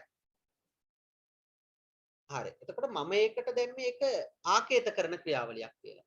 මට මතක ඇටේ 3 නේද මම දාලා තින්නේ? ඔව් සර්. ඔව්. දැන් ඇයි පරිකල්පනය උනේ නැතුව ලේඛනය උනේ නැතුව ආකේතකරණය උනේ? එයා කරපු ක්‍රියාව මොකද්ද? එයා හිතපු දේ වචන සංකේත වලට හිතපු දැන් මේ වචන සංකේත වලට පරිවර්තනය කරලා Facebook එකට දාපු එක. එතකොට ඒක ආකේතකරණයට නේද එන්නේ? පරිකල්පනය දැන් මේ ප්‍රශ්නෙට අනුව පරිකල්පනය කියලා මට නම් ගන්න බෑ. ක්‍රියාවලියනේ අහන්නේ. ක්‍රියාවලිය ආකේතකරණයක් එයා කරේ. හරි. දැන් ඕකේ අපි ගත්තොත් එහෙම නිර්මාණයක් කිරීම නැත්නම් නිර්මාණයක් සැලසුම් කරන ලදී. නිර්මාණයක් සැලසුම් කරා නම් ඒක පරිකල්පනයට යනවා. දැන් තේරෙනවද කියන්නේ? ඔව් සර් thank you සර්. හරි. නිර්මාණයක් එයා මොකද අපි කියන්නේ වචනේ ගත්තොත් එහෙම සැලසුම් කරා නම් හිතුවා නම් මෙහෙම කරන්න හිතනවා එයා ඒකට පොඩි සූදානමක් ගත්තා කියලා නම් ඒක යන පරිකල්පනය. දැන් මෙතන තියෙන ආකේත කරන ක්‍රියාවලියක් උනේ. හරිද දරුවෝ? හරි නේද? හරි සර්. දුවේපුතේ දැන් ඔයාලට තව ප්‍රශ්න තියෙනවා අහන්න. මේ හොඳටම දැන් තේරෙනවා මේ කෙටි ප්‍රශ්න පත්‍රයක් ගත්තාම දැන් මේ ගුරුවත් පොතට පිටින් හදනවද කොතනකවත්? නෑ සර්. නෑ ගුරුවත් පොත හැම වෙලාවෙම ඔලුවට ගන්න මේ ගුරුවත් පොත තමයි මේකේ තියෙන්නේ. ඒතර අපිත් උගන්වන්නේ ගුරුවත් පොත. එතකොට ඉතිහාසයේ කවරදාකවත් එහෙම වෙන්න පුළුවන් ප්‍රශ්න දෙකක් තුනක් වගේ සාමාන්‍ය දැනීමට එකතු වෙන්න පුළුවන්. ඉතින් මේ ඒ නිසා තමයි අපි වගකීමෙන් ගුරුවත් පොතත් එක්ක සියල්ල නිරාකරණය කරන්නේ. මීඩියා කියලා කියන්නේ ප්‍රායෝගික පරීක්ෂණ තියෙන සින්දුවක කොටසක් කියන්න කියන එකක්වත් මයික්‍රොෆෝනේ අරන් නිවේදනයේ කොටසක් කියන්න කියන එකක්වත් අහවල් චරිතය රඟ දක්වන්න කියන එකක්වත් සබ්ජෙක්ට් එකක් නෙමෙයි මීඩියා වල තියෙන්නේ. මීඩියා වල තියෙන සම්පූර්ණයෙන්ම මේ පේපර් දෙකක් නේ තියෙන්නේ. ඒතකොට මේ පේපර් දෙකට සූදානම් වෙනවා හැරෙන්නට වෙන රැවටීම් වලට ලක් වෙන්න එපා. ඕක තමයි මගෙන් මට කරන්න තියෙන ඉල්ලීම. හරි. තව මොනවද ඔයාලට තියෙන කතන්දර? ඔව්. 27 වෙනි එක චුට්ටක් විස්තර කරන්නකෝ. අනේ කිසි ගැටලුවක් නැහැ අපි 27 බලමු. සමූහ සංනිවේදනයේ ප්‍රයෝජනයක් වෙන්නේ නැත්තේ. ඔන්න උතර නම් මට පොඩි ප්‍රශ්නයක් ආවා පේපර් එකේ. හරි. ඒ වුණාට මේ මම ඕක ගුරුවත් පොතටම බාර දුන්නා ගිහිල්ලා. ගුරුවත් පොතටම බාර දුන්නා. ඒතර ගුරුවත් පොතටම බාර දුන්නාම ඔක තුන්වෙනි පාඩමේ තියෙන්නේ. ඉතින් මම ගුරුවත් පොත අරගෙනම ඉන්නම්.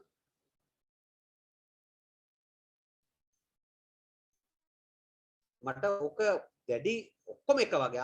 ඇයි එහෙම වෙන්න බැරි කියලා මට උනාට මේ අන්තිමට ගුරුවත් පොතට දාලා බලුවාම ගුරුවත් පොතේ තියෙන එක මට යන්න සිද්ධ වුණා.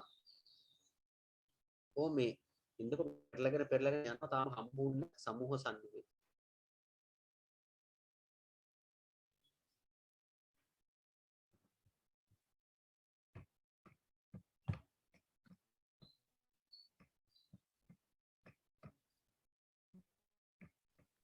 සර් දීලා තියෙන නෝට් එකේත් අර ප්‍රතිරූප ගොඩනංවා ගැනීමට උපකාරී වේ කියලා තියෙන එක තියෙන්නේ මහජන සංනිවේදනයේට. අන්න හරි. ඔව් සර්. එතකොට ඒක එතන තමයි තිබුණේ. එතකොට ගොඩනගාගත්ත උත්තරේ හරිනේ. ඔයාලා කියන උත්තරේ වැරදි කියලාද? ළමයි මාක් එතකොට සර් කරලා තියෙන උත්තරේ 27ට එන්නේ දෙවෙනි එක නේද? ඉන්න ඔන්න මම පෙන්නනවා 27ට එන්නේ 4 වෙනි එක. 4 මේ තියෙන දැන් මේ මහජන sannivedanaye ප්‍රයෝජන දැන් ඔයාලට පේනවද ස්ක්‍රීන් එක මම ෂෙයා කළා ඔව් සර් පේනවා. පේනවා සර්. මහජන sannivedanayට පුළුවන් මේ මේක තියෙන මේ මහජන sannivedanaye තමයි ප්‍රතිරූප ගොඩනංවා ගැනීම කියන එක තියෙන්නේ. හරි? හරි පැහැදිලිවම තියෙනවා. මොකද ප්‍රතිරූප ගොඩනගා ගන්නවා කියලා කියන්නේ දැන් ගායකයෙක් හැටියට ගායිකාවක් හැටියට ප්‍රතිරූප ගොඩනගා ගන්නවා. ඒකට සමූහ sannivedanayේ තියෙන ප්‍රයෝජන ගත්තාම මේ තියෙන්නේ ටික. බලන්න දැන් සමූහ sannivedanayේ තියෙන ප්‍රයෝජන ටික. පේනවද? මේකෙන් 7ක් තියෙනවා මේකේ. බලන්න පළවෙනි එක ගත්තාම මති මතාන්තර හා අදහස් ගන්න පුළුවන්. 2 සහභාගී වන පිරිසේ ප්‍රතිපෝෂණය ගන්න පුළුවන්. 3 පුද්ගල sannivedana කුසලතා වර්ධනය කර ගන්න පුළුවන්. මට ගුරුවරයෙක් හැටියට sannivedana කුසලතා වර්ධනය කර ගන්න පුළුවන් මේකේ. ඊළඟට ගත්තාම දැනුම සම්පත් බෙදා ගන්න පුළුවන්. හරි දැන් මේ අපි මේ වෙලාවේ කරන්නේ දැනුම සම්පත් බෙදා ගන්න එක. ඊළඟට ගත්තාම සමාජීය පොදු කාර්යයන් වලදී ඉවහල් වෙනවා සමූහ sannivedanaye. එතකොට උත්තරේ හරි නේද ගත්ත එක 27? ඔව් සර්. හරි. තවත් ප්‍රශ්න තියෙනවද ඒකේ? සර් ඔව්. ඒකේ මේ ප්‍රතිරූපයක් ගොඩනගා ගන්න බැයිද සර්? දැන් ගුරුවරයෙක් විදිහට පන්ති ඇතුලේ ප්‍රතිරූපයක් ගොඩනගා ගන්නවා. අහන්නකෝ. ඒකේ මටත් මං කිව්වේ ගැටලුවක් ආවා කියලා. නමුත් මේ ගුරුවත් පොතේ ඒකේ දාලා නැහැනේ ප්‍රතිරූප ගොඩනගා ගන්න පුළුවන් කියන එක. එහෙම ප්‍රශ්නයක් විභාගයට අහන්න එපායි අහන්න නොලැබේවා කියලා අපි ප්‍රාර්ථනා කරමු. නමුත් ගුරුවත් පොතේ පැහැදිලි මේ ප්‍රතිරූප ගොඩනගා ගැනීමේ භූමිකාව දීලා තියෙන්නේ මහජන sannivedanayේට. සමූහ sannivedanaye බැරි නෑ හොඳටම පුළුවන්. නමුත් මේකෙදී අපිට සිද්ධ වෙනවා ගුරුවත් පොතත් එක්ක ඉන්න. දැන් මේ කෙටි පේපර් එකක් කරන්නේ මොකටද කියන කාරණේ තමයි අපි ඉස්සෙල්ලාම ගන්න ඕනේ. ගුරුවත් පොතේ දීලා තියෙන කාරණාවලට අපි යටත් වීම තමයි මෙතනදී සිද්ධ කරන්නේ. ඒකට අපිට උපකල්පිත ගොඩනගාගත්තේ වට මේ වෙන්න බෑ. අපි මේකෙදී මේක තුල රැඳිලා ඉන්න ඕනේ. ඒකට අපි හැම වෙලාවෙම කෙටි පේපර් එකේ ලකුණු අතරට යන්න නම් අනිවාර්යෙන් ගුරුවත් පොත පරිශීලනය කිරීමේ වැදගත්කම තමයි තේරුම් ගන්න ඕනේ. දැන් තේරෙනවද කියපු කාරණේ? ඔව් සර්. ඔව් සර්. එහෙනම් මේ වෙන ලොකු ගැටලුවක් නැතුව ඇති කියලා මම විශ්වාස කරනවා. මම ඔබට පොරොන්දු වෙච්ච ආකාරයට අද දවසේ sannivedana කාර්යයන් ඉතාමත් මේ පැහැදිලි පුළුවන් වුණාට ඔයාලත් මට ලොකු සහයෝගයක් දුන්නා sannivedana කාර්යයන් පැහැදිලි කරන්න. ඒ ලැබිච්ච දායකත්වය ඇත්තටම අගය කරනවා. මොකද ඔයාලගේ ප්‍රතිපෝෂණය හරි වැදගත් ඒක පැහැදිලි කරන්න.